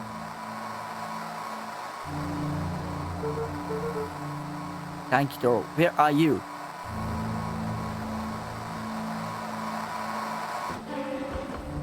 What? Who's there? Luca could only see a cloaked shape behind the rocket. I've got weapons in here. So you better come out right now. He strained to hear as a muffled voice began. How could you hurt something that's already dead? Fear gripped Luca's throat. Who are you? What? You don't recognize me? I guess I don't even recognize myself anymore. Luca stared at the ground for a moment, trying to place the dampened voice. The figure shifted slowly from behind the rocket, revealing itself to Luca. I'm a monster. And now, they have me like the beast I am. Iggy. Luca reached over empathetically. Iggy's tone jolted to dejected anger. Don't touch me. This is all your fault. Luca slumped to the ground, overwhelmed by guilt. I'm so sorry. I didn't mean to lost control.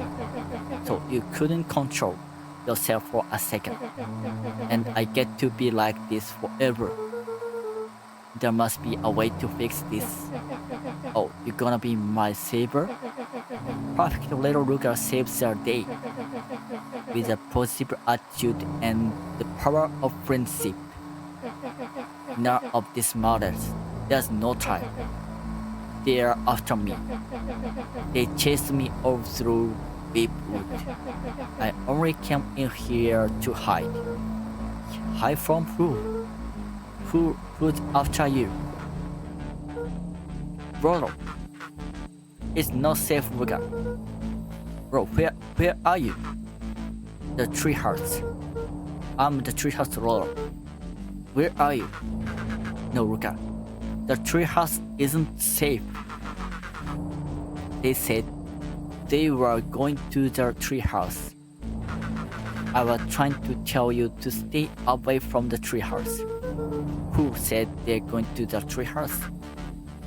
The clipboards. What did I tell you? Those Piranha Harvest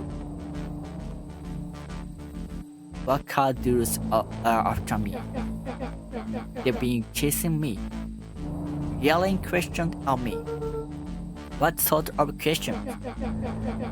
They are saying the same stuff they always do, but it's different now. Let's ask him more. Threaten. We're gonna figure this out, Iggy. Yeah, well, thanks. Hello? Is anyone present in this arboreal? What?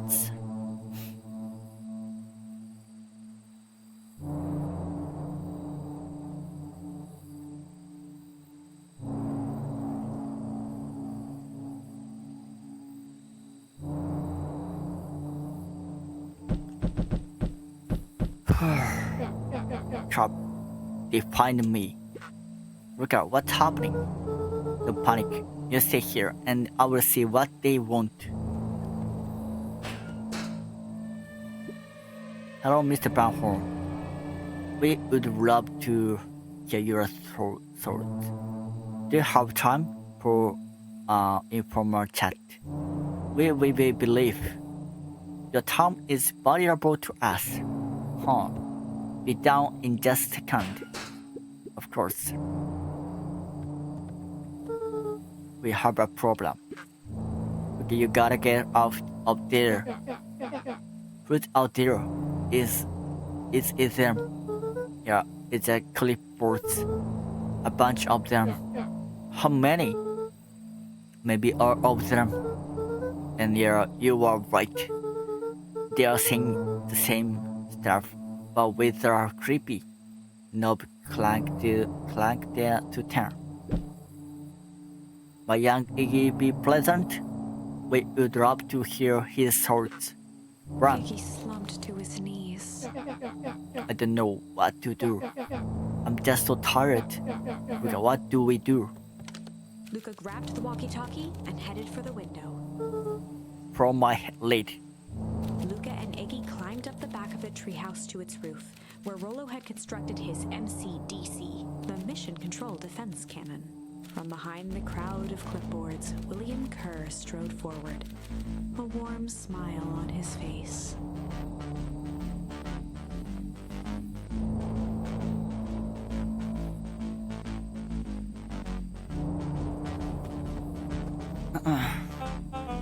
Iggy, there you are. You give all of us a heck of a scare. Go away, just leave me alone. I'm sorry, Iggy, but no can do. Don't worry though, we are here to help. Help? Then why we are chasing me? Okay, can you talk some sense into your power here? Just look at him. He's nowhere. What's wrong? What's wrong with him? What did the gang do to him? Well, that's pretty honking big question, Luca. All you need to know is that he's sick. He's real sick, Luca.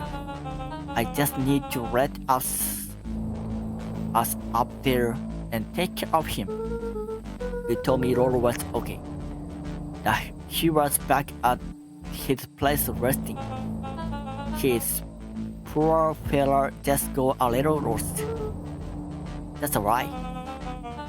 That is hurtful thing to say, Luca. So we are buddies? Why? Because he let you rumble like Wakadu. Nobody likes you, you creep. Kerr's smile faltered. Why don't you pop on down here so we can have a face-to-face? Yelling like this is gonna give us all a heck of a sore throat. And who wants that? Luca's grip tightened on the MCDC. What did you do to Rollo, you liar? Well, shucks, that. The only tiny people I told you why was the heroes at home.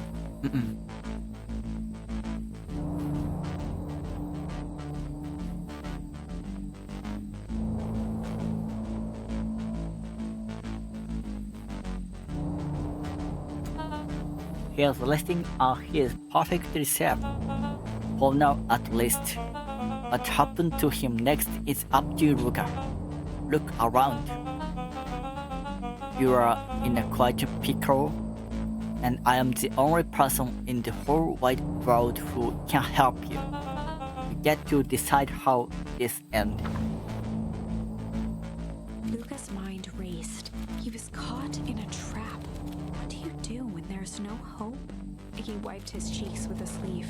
What are you gonna do, Luca? Luca drew himself up, decided to take the only option they had left. Luca drew himself up and decided to take the only option they had left. He swung the Mission Control Defense Cannon around, aiming it confidently at the smirking face of William Kerr. Hey, Mr. Killer. Luca summoned his most insolent demeanor. Rollo sent his regrets. Oh shit. That was uncalled for. More than a little rude. And just plain unsanitary. Look at our relatives we think be good parts. What a shame that it's come to this. Kerr turned his back on the two boys. And With this. a nonchalant wave of the hand, he made his exit. As the clipboards began to slowly advance on the treehouse, Luca looked to Iggy with resignation in his eyes. The end. That escalated quickly. Maybe discretion was the better part of valor here. Let's put a pin in this for now. Hmm.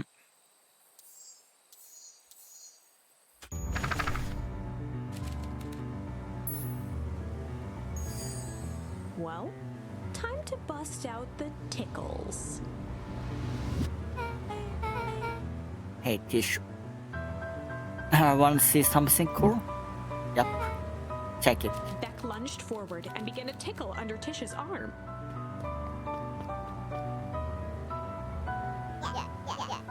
This is he tackling you? Tears began to form in Tish's eyes as she gasped for breath between gales of laughter. Ha ha ha ha ha. Beck redoubled her efforts until Tish finally had had enough. What just happened? She seemed nice. Sorry for the interruption. I think you were just threatening us. Iggy's eyes darted around, a realization dawning on his face that he was now outnumbered. I just remembered. I have somewhere to be. See around you, kid. Iggy kicked at the puddle before making his escape. Oh. Like, I think you got a little ooze in your hair. Beck shook the ooze out of her hair as best as she could. It's a but it depends what your feelings about having a more mature, refined look. Oh God. Chapter 4. The best policy. Luca paused for a moment, catching his breath. He'd only just met Beck, and somehow he already managed to drag her into this mess. Hopefully he could make it up to her. But finding Rollo was his primary concern. Wait a minute.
Okay.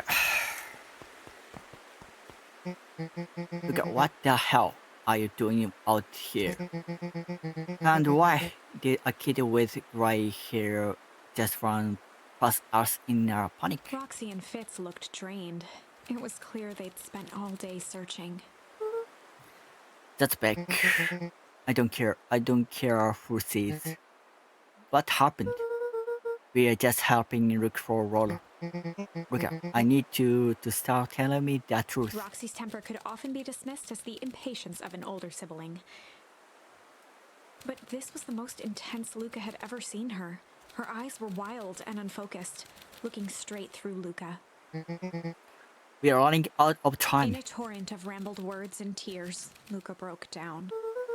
Rollo and I weren't just playing in Whip Voodoo yesterday. We are investigating right at old Valentine warehouse. But someone was there in a strange suit. And we hid in the dumpster and had a heavy bag dropped on us. And I think it was a body.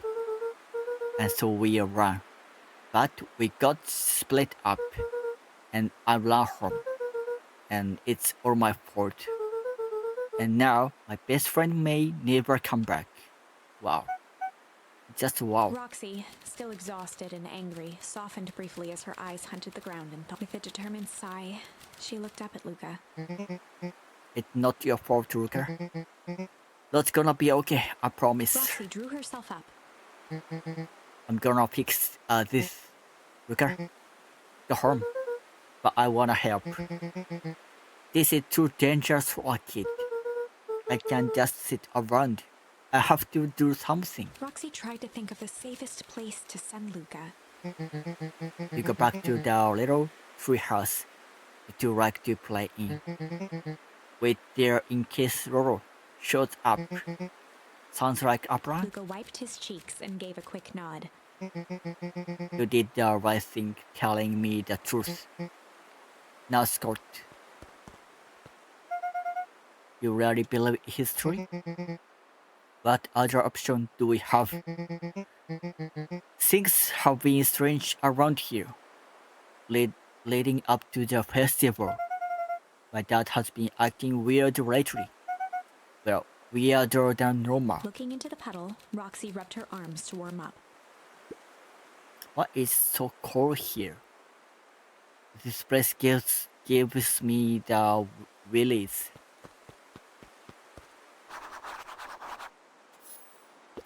Go back.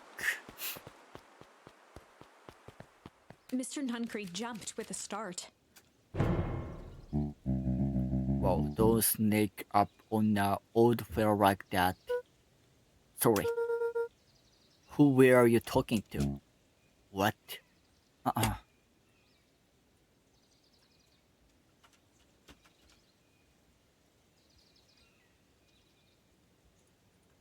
Luca motioned to the phone booth.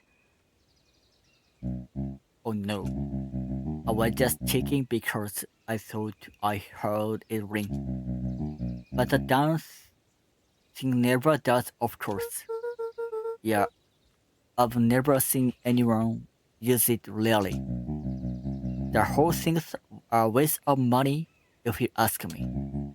Any word from Roro yet? No, not yet. Long time for a boy to root his way. Roro knows those woods too well to get lost. I suppose you're right. Silly boys and antics have this whole town worried sick. Antics?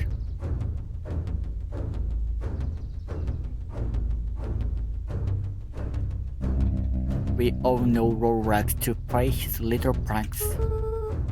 You think this is a prank?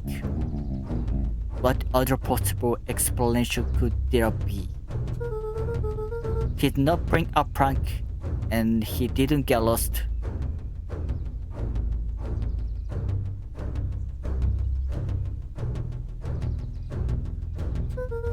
Someone took him, I know it. How would you know that? Unless... Luca, is there something else that you know? Mr. Nuncreed gently placed one of his substantial hands on Luca's shoulder. Thank you, boy. If there is something you know, something that could help your friend, you need to folks.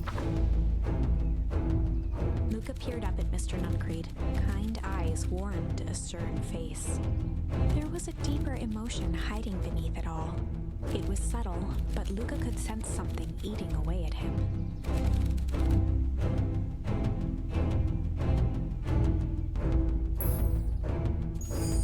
There was a shame lurking behind those eyes.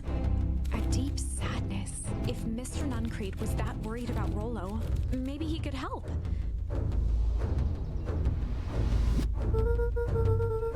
Yesterday, Laura and I were missing around the old Valentine warehouse. Mr. Nuncreed raised an eyebrow. Both of you? You were with Roro when he went missing? Not exactly. I was hiding in the dumpster. The dumpster? What were you doing there? At first we were just looking around. Then someone in a strange yellow Yaosu come and dump something on us. We both got scared and ran. There was the last I saw of him. You got scared by some garbage? Well, doubt why you don't go skulking in someone's dumpster, but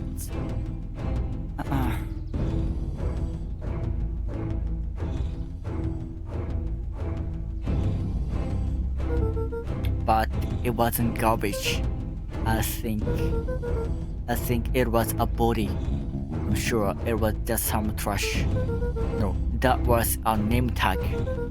I said deep engineering. Mr. Nuncreed's shoulders slumped. I wish you wouldn't have said that. A deep sigh bellowed from his chest. Why did you have to? I told Luca go north. I thought keep you safe. Luca attempted to take a step back, but Nuncreed's hand clamped down on his shoulder. But you brave bowels just can't help yourselves, can't you? We were also close, so close to being done with this. With a firm shove, Nuncreed manhandled Luca into the phone booth. What are you doing? It's out of my hands now. The door latched shut with a mechanical hiss. Mechanical hiss.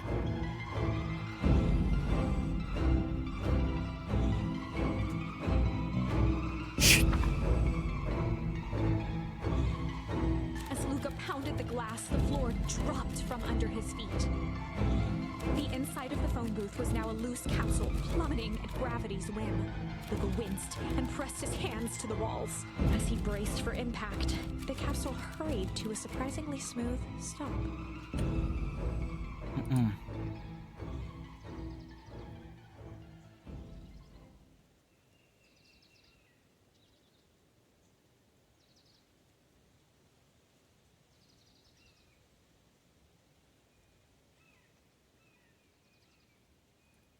He felt a cold rush of air and opened his eyes with hesitance. Two large figures in hazmat suits occluded his view. Okay. Luca heard the deep, resigned voice of Mr. Nuncreed over an intercom. He knows too much. The end. Oh. Wait. No. This isn't the end. I know there's still much more. Somehow this went wrong. Okay, let's try something else. Okay. Okay, next here. Wait a minute.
Okay, I'm back. Okay.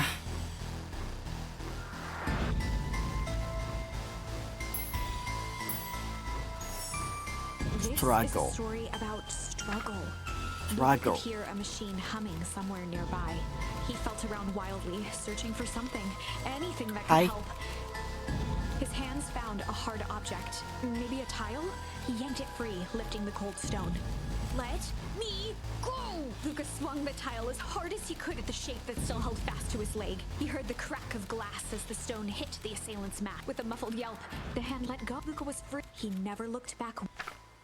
Chapter 3. Everything's the next morning. Only the sound of Yeah, I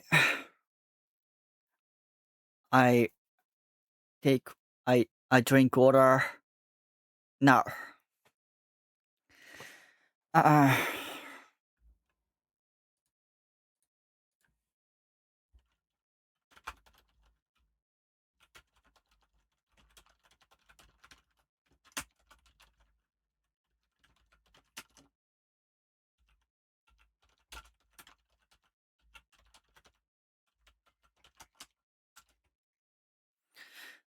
I've been reading for a while, so I got thirsty and just went to get a drink.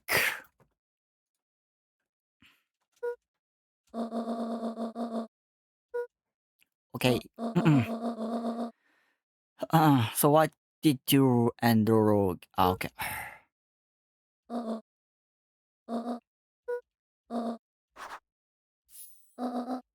Uh-uh.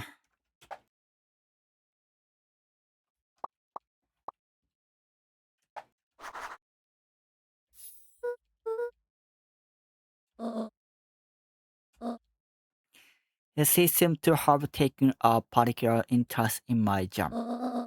There are some extra in the basket for the enthusiastic gentleman. Just make sure Fratali and Toriba get their ones on the top. No problem. Off with you now while this is Syrian. Uh-uh.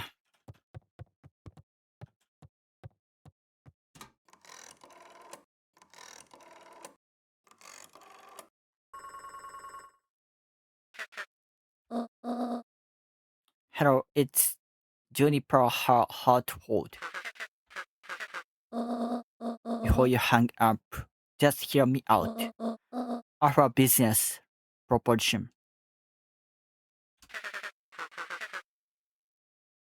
The simple matter is we both have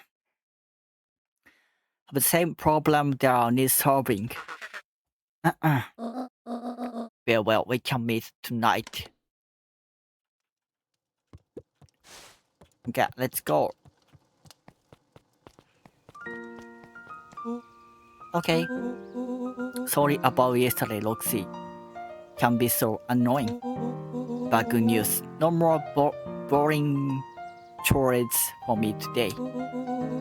Did you make it to the old Valentine warehouse?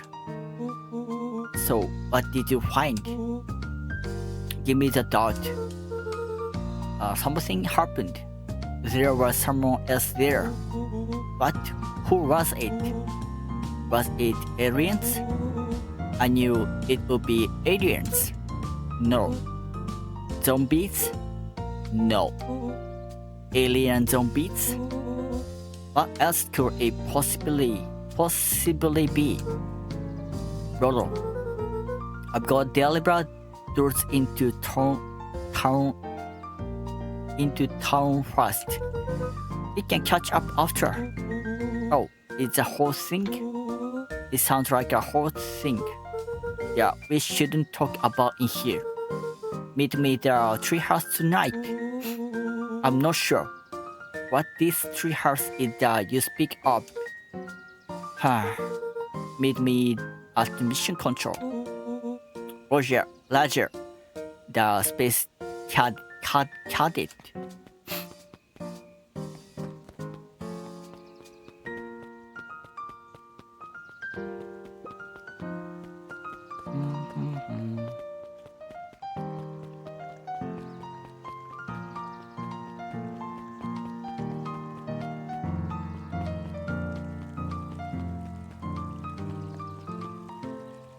Wait, where?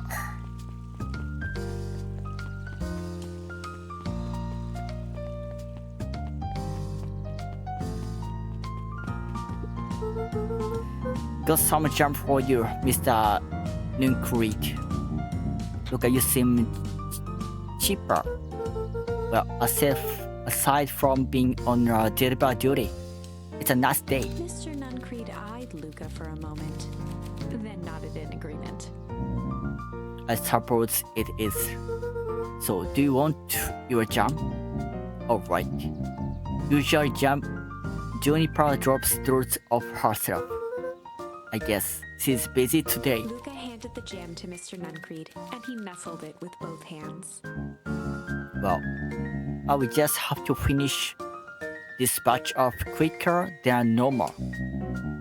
You tell her to go ahead and get started on my next order. You got it.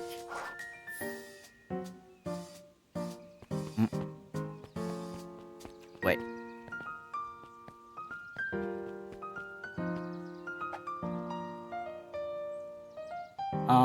Fratelli. Okay?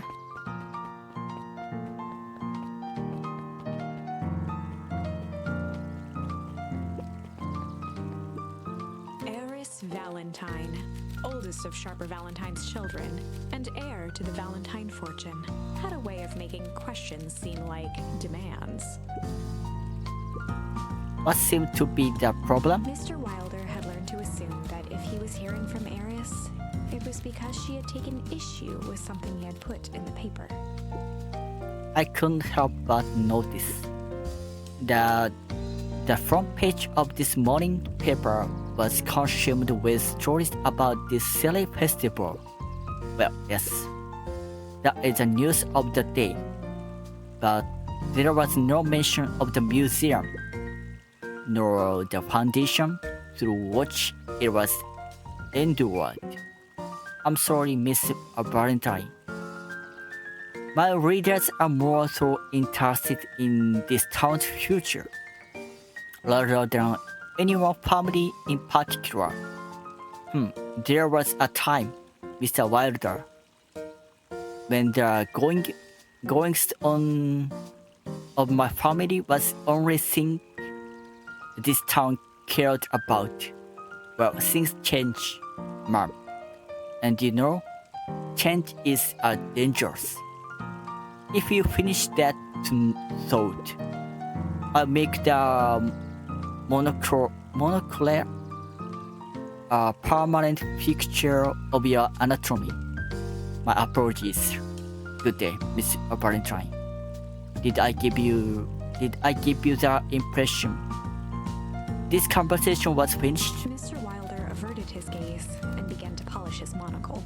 Monocle? What's monocle?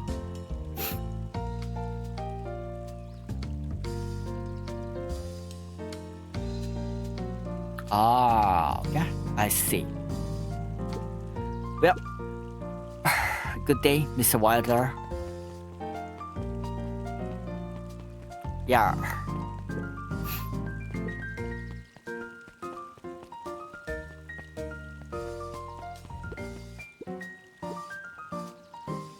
He carried them all in equal parts. Everywhere he went. Oh heavens, what a burden to bear.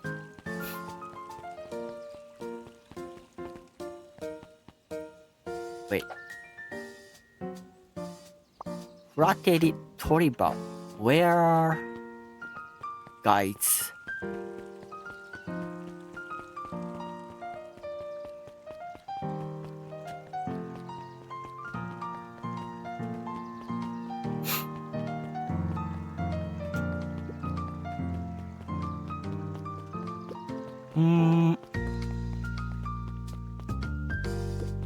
The road leads a sort of natural.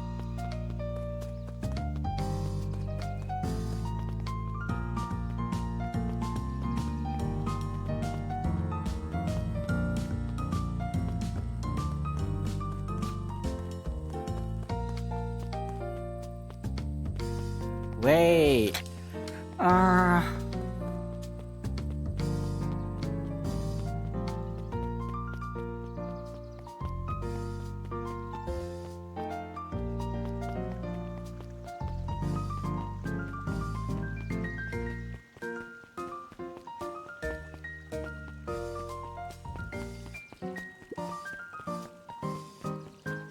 Wow. Hey, Dawn. Look at what's up. Dawn had dreams of becoming a big-time reporter. At night, she searched for the story that could be her big break.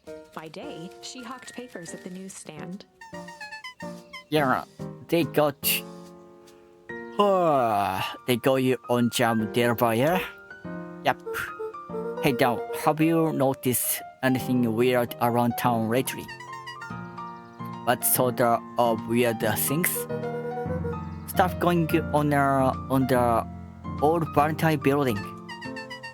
You might say I've heard some things. I'm working on a story about it right now. So what's going on? Can't say quick yet. I still need a follow-up on a few reads. Keep me in the loop, okay? Sure thing. Have you seen the new kid around yet? New kid?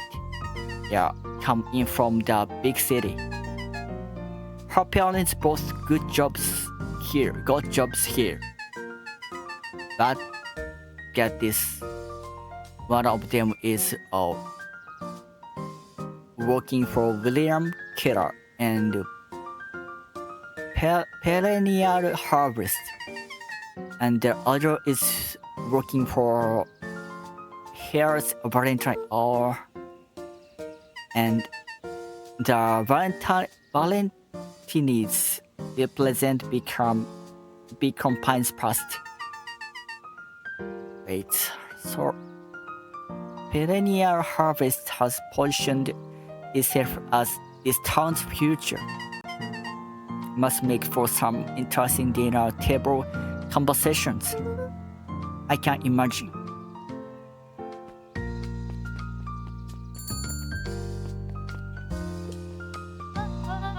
Well, if it isn't my favorite legend runner. Hey, Mrs. Fratelli, look at She you. leaned forward and pinched Luca's cheek. Your skin and bone. Is the ground not feeding you? See, it just... I understand. You know, I taught your mama how to cook back in the day. You may not even remember, but you and her used to help out in the diner. See the picture over there? That's you helping your mom back in the day. So cute, running around in your little apron talking orders. The whole situation just breaks my heart. What happened with Eleanor? Break. I've got a feeling she's out there, somewhere yelling to be with you again. Few things in this world can keep a mother from her son. Luca shifted the basket uncomfortably. Oh yes, let's see here. Mrs. Fratelli lifted the cloth and inspected the jam. They even have my name up there. How thoughtful. She carefully lifted out her jars of jam. You tell your gram, hello for me, Luca. Will do.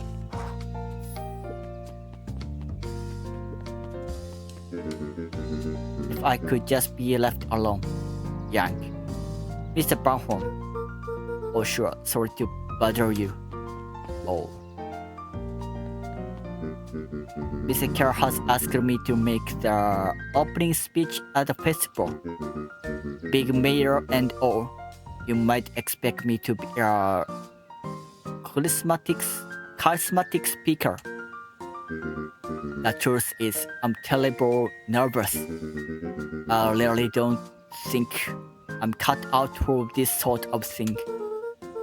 Cut out for being mayor or for public speaking? Both, I suppose. I never really choose any of this. It's more of a duty to my family, for our legacy. That sounds like a heavy body.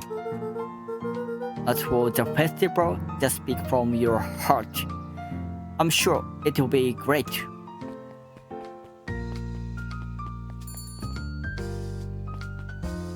Okay, one more.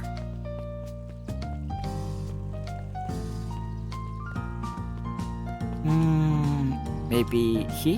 Huddled at his counter, Hiram Tolliver was meticulously shining apples. More accurately, Hiram Tolliver was meticulously shining one. Hello? With a yelp, Mr. Tolliver fumbled the apple, flailing at the air as it fell. Oh, sorry. Oh, no bother, no bother. He leaned forward and lowered his voice. I see you have something for me? Yeah, Grant had some jam. I'm supposed to give you. He leaned in a bit further. Jam? Yeah, these ones on top. She wrote your name on them. Mr. Tolliver leaned back, speaking loud enough for anyone to hear. Oh yes, the jam. Thank you so much. Thank you so much for delivering this jam to me. He reached forward and snapped up the jars of jam, giving Luca a little wink. I shall put it in my straw shelves post haste. This is my last delivery. Can I just leave the basket here with you? Of course. Of course. He leaned in for a final whisper. Of course.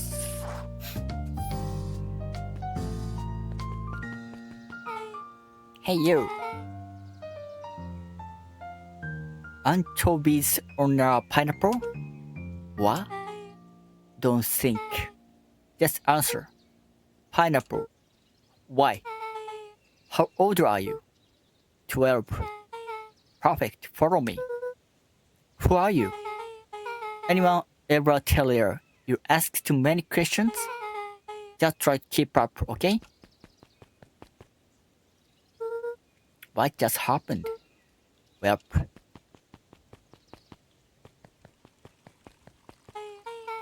hey, what a crazy coincidence. He's my new friend I was just telling you about. Oh, that's wonderful. Yep, we just hit off. Oh, really? Get this. His favorite pizza topping in the whole world is pineapple. Wow. Oh,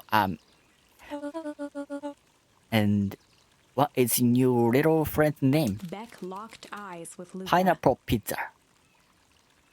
Beck locked eyes with Luca. The look on her face was equal parts expectant and desperate. The look on her face. Okay. Luca Balfour. Nice to meet you. Nelly, and this is Ilona. We are Beck's parents. Beck gave Luca a quick nudge. Oh yeah, Beck told me all about you. Already feels like we've known each other for years. So you both can't stop obsessing about me making friends. Oh darling, we never doubt you. It's just that for children with fewer than 5 close friends, there are probably about standard development doubles. Well, on down. Portugal, I guess. Paternally means that we just want this move to be as easy on you as possible. You can relax. A friend has been friended. This calls for a celebration. Luca, you must join for us for dinner tonight. A dinner? Whoa, another coincidence. I actually already asked him and he said he would love to. It's just wonderful.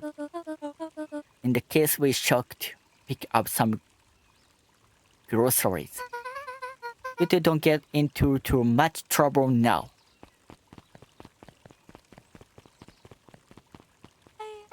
Well, I can't believe that worked. Thanks a ton. You're welcome. Oh, you well. My mom's are great. My mom's are great and old, but they can be a bit much sometimes. Our house is a little cottage next to the big mansion place. Wait, you live on the Valentine estate? Yeah, that's the spot. Meet me by the big creepy gate. Don't be late. I'm back here on this whole friend grift. Great see you there.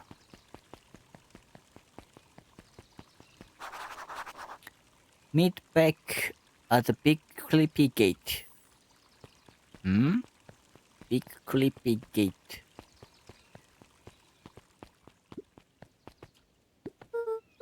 Good morning, Jeff. What's so good about it? Another day further down the tubes, if you ask me. Come on now, it's not all bad. The festival is coming up. The festival. Old man Barita used to put on Kokami chain links all the time. What? And where did that get us? Well, it's a Piranha Harvest putting on this one. And they're doing it for the whole town. As far as I see it. The difference between the old Valentine company and this new Pioneer Harvest outfit. Jeff dug through his pockets for a bit. It's the difference between this empty soap can and this brown banana. But those are both garbage. Exactly. What?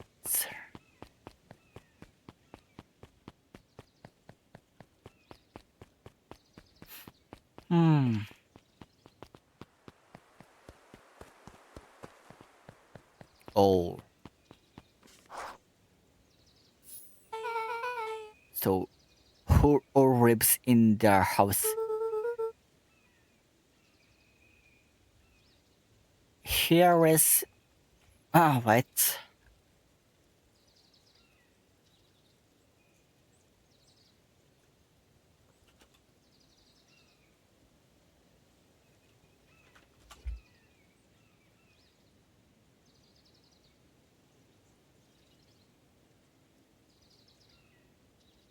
Alice and Guts Valentine grew up there. And Solomon moved in a few years back. The creepy little kid in the west. That sounds like there were. So just 3 people live in the feud thing. I bet a bunch of shady stuff happens all the time in a place like that. No, literally, the Valentines pretty much keep to themselves. So it's empty and boring. Pretty much. But what a waste. My mom says that is you to be way. What? Be way busier back before Shaper did. Before the whole harvest. Oh, that's like the 5th time someone mentioned this whole harvest thing. And you all use the same ominous term. Eventually, you're going to explain to me how the harvest got all pulled up. But we can't keep my parents waiting anymore. This way.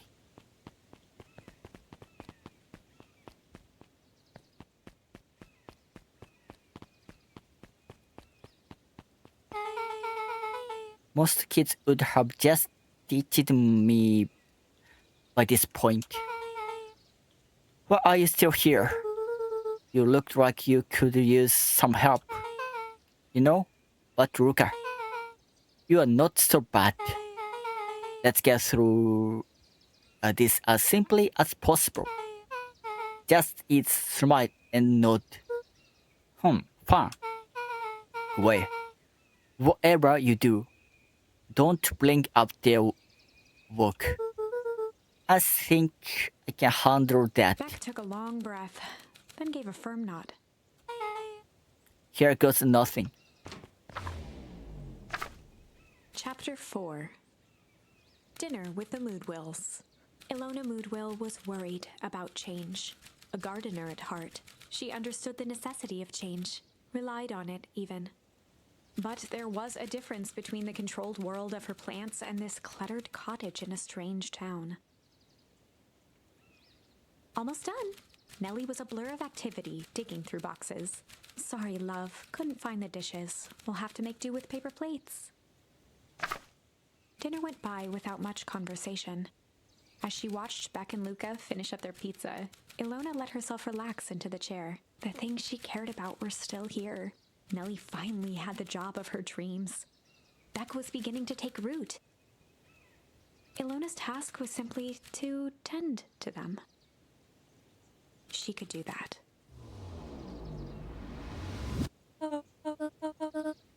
So, Ruka, tell us a bit about yourself. Where do you live? Oh, I live with my grandma.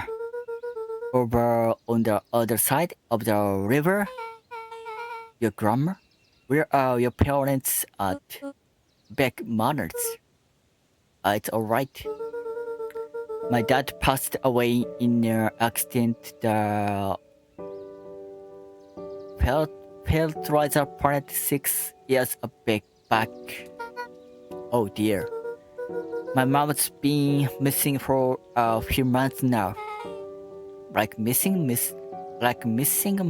Luca's eyes were fixed to his plate, pushing a chunk of pineapple around with his finger. Nellie was the one who eventually broke the silence. Ruka, how did you like the pizza? Oh, it was good. Very good. Normally, we would have put more effort into dinner. Ilona nervously gestured toward the boxes. We are fully settled in and Beck had mentioned that it's your favorite. I'm sorry. Are we just skipping the part where he said his mom was missing? Beck, I'm sorry, girl. This move has us all a little tired. Luca wiped his face with his sleeve. No, it's fine. So Beck said that you moved her for work. Beck gave Luca a swift kick under the table. Oh, I mean, what brought you to Beacon Pines?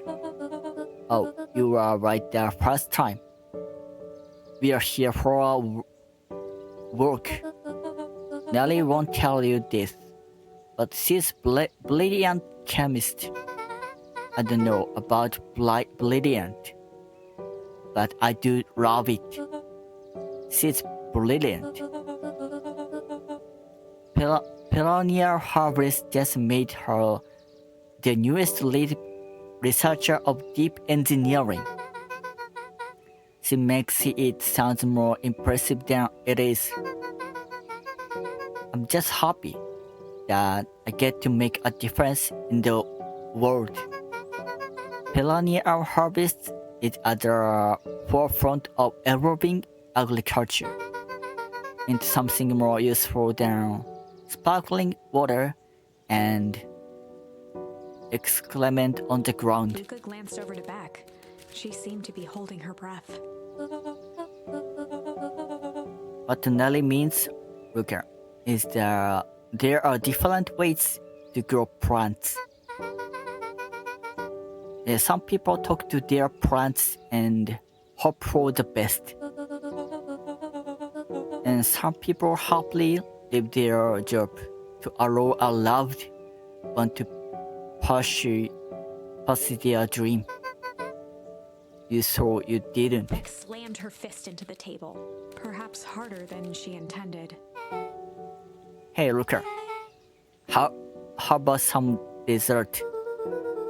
I actually have to meet my friend a little soon. Luca glanced outside to gauge the time. The sky was darker than he expected, filled with ominous clouds. Looks like there's a storm brewing. I should get going. Oh, I didn't think there was any rain in the almanac. Yeah, almanacs and they're useful around here. Luca wiped his mouth one last time with his napkin and started to get up. Thank you all for the pizza. It really was good. See you at the festival, Beck.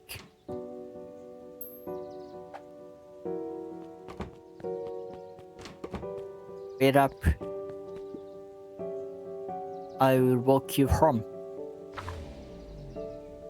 I will walk. Surprised, Luca turned around. He knew Rollo could be prickly around new people, but Beck seemed cool. Rollo would warm up to her eventually, probably.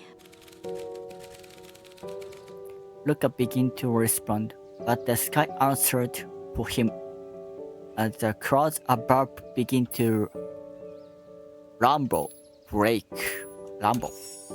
Luca began to respond, but the sky answered for him as the clouds above began to rumble with ominous thunder. You sure we can make it home before this storm kicks off? Luca surveyed the roiling clouds.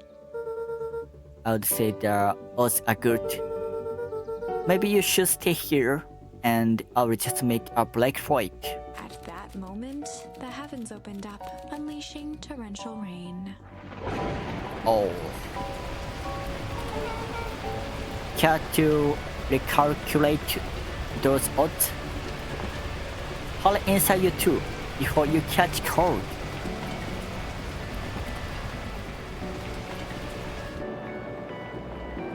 Look out. Nelly will keep trying to reach your clan on the phone. In the meantime, you two hold tight. Sorry, not much to do up here. Most of my stuff is still in the boxes. Mind if I poke around? Be my guest.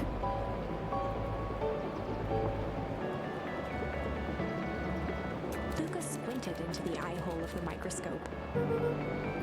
This looks wild. What is it? Gum. Gum? Luca adjusted the slide with his fingers to get a better look. I'm tracking the structural integrity of gum with increasing amount of chewing. Chewed the one for 47 days. Luca wiped his hand off on his sweater and gave a nervous laugh. It's weird, I know. Beck looked down, timidly tapping the ladder with her feet. You think it's weird you don't chew? A little. But weird can be cool.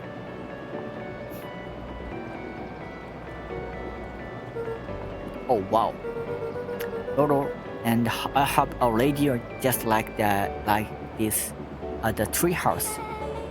Probably not exactly like this one. My mom and I tore the whole thing down to the boards. Fitted with some state-of-the-art vacuum tubes. But she seemed pretty awesome. She gets carried away sometimes. I think she feels guilty for working too much. She fancy does have time for me. She shows me with high pitch of compensation. Luca flicked at one of the toggles. I bet you can get all sorts of station on this. Not off here in the boonies. You wouldn't believe the stuff I could pick up back in the city. But around here, it's all farm reports and static. Oh shucks. Luca bent down to examine the bouquet of wilting flowers. Judging by the odor, they were well past their prime. Pungent. He flipped open the attached card. Happy trades from Coach. Broken and all the Fairview Condors. Boy, you weren't kidding about poking around her? Oh, sorry. Was this from your old school? The most recent one, yeah. Some schools gave me going away cards. Some did flowers. When they are really trying to feel good about themselves, they do both. So you've moved a lot. Yeah, that's the thing with having brilliant parents. There's always a better job somewhere else. These flowers would last longer if you put them in some water. The sort of thing I would do if I cared. Well, you cared enough to keep them, is all. Luca, can I ask you something? Of course. Did the hurt? I'll be honest. The hurt more than I expected. Well, at least you looked cool doing it. Beck took a moment to watch the rivulets of water running down the window. Do you ever feel alone? Like even when people are around? Well, Roro can be pretty absent-minded sometimes. I'm serious. Does it ever feel like your family doesn't care what you want? It didn't used to feel that way. I know Gran loves me, but sometimes when she looks at me, it's like she's looking at a problem. Luca took a deep breath, exhaling slowly. I know the feeling. How do you deal with that?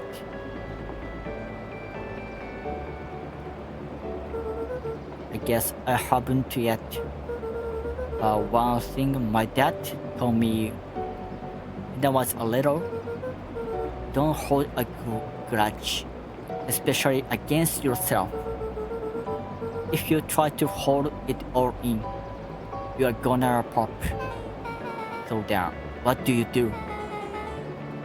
When you don't know what to do?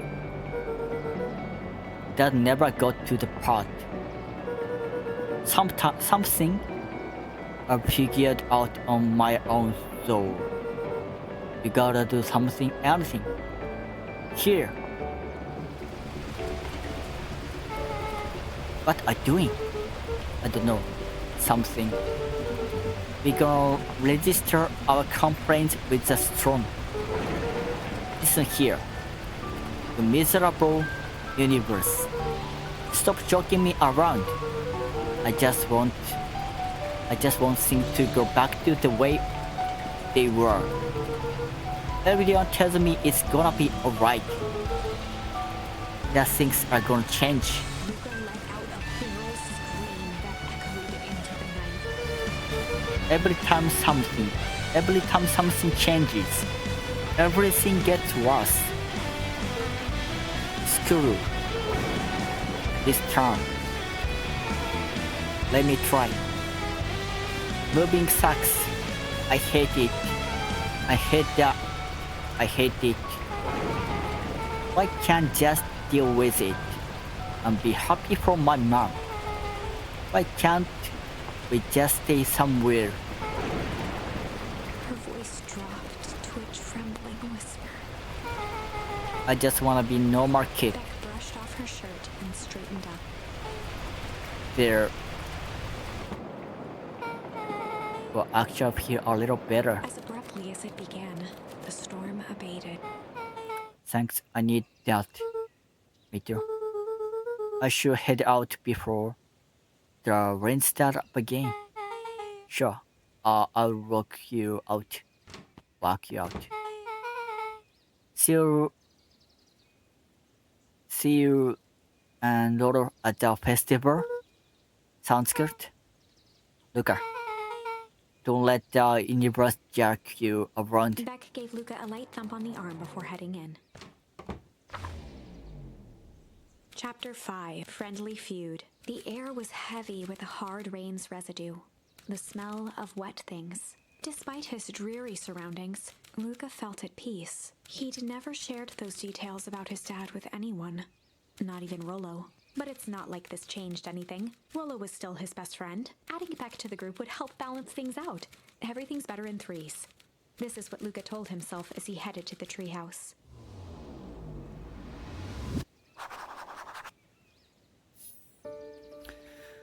Okay, today's end. Thank you for watching. See you later.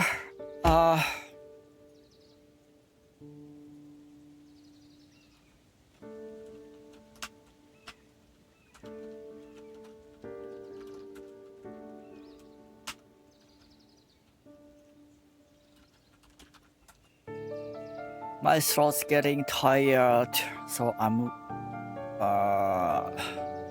my throat's getting tired. Yeah, thank you for see you later. Goodbye.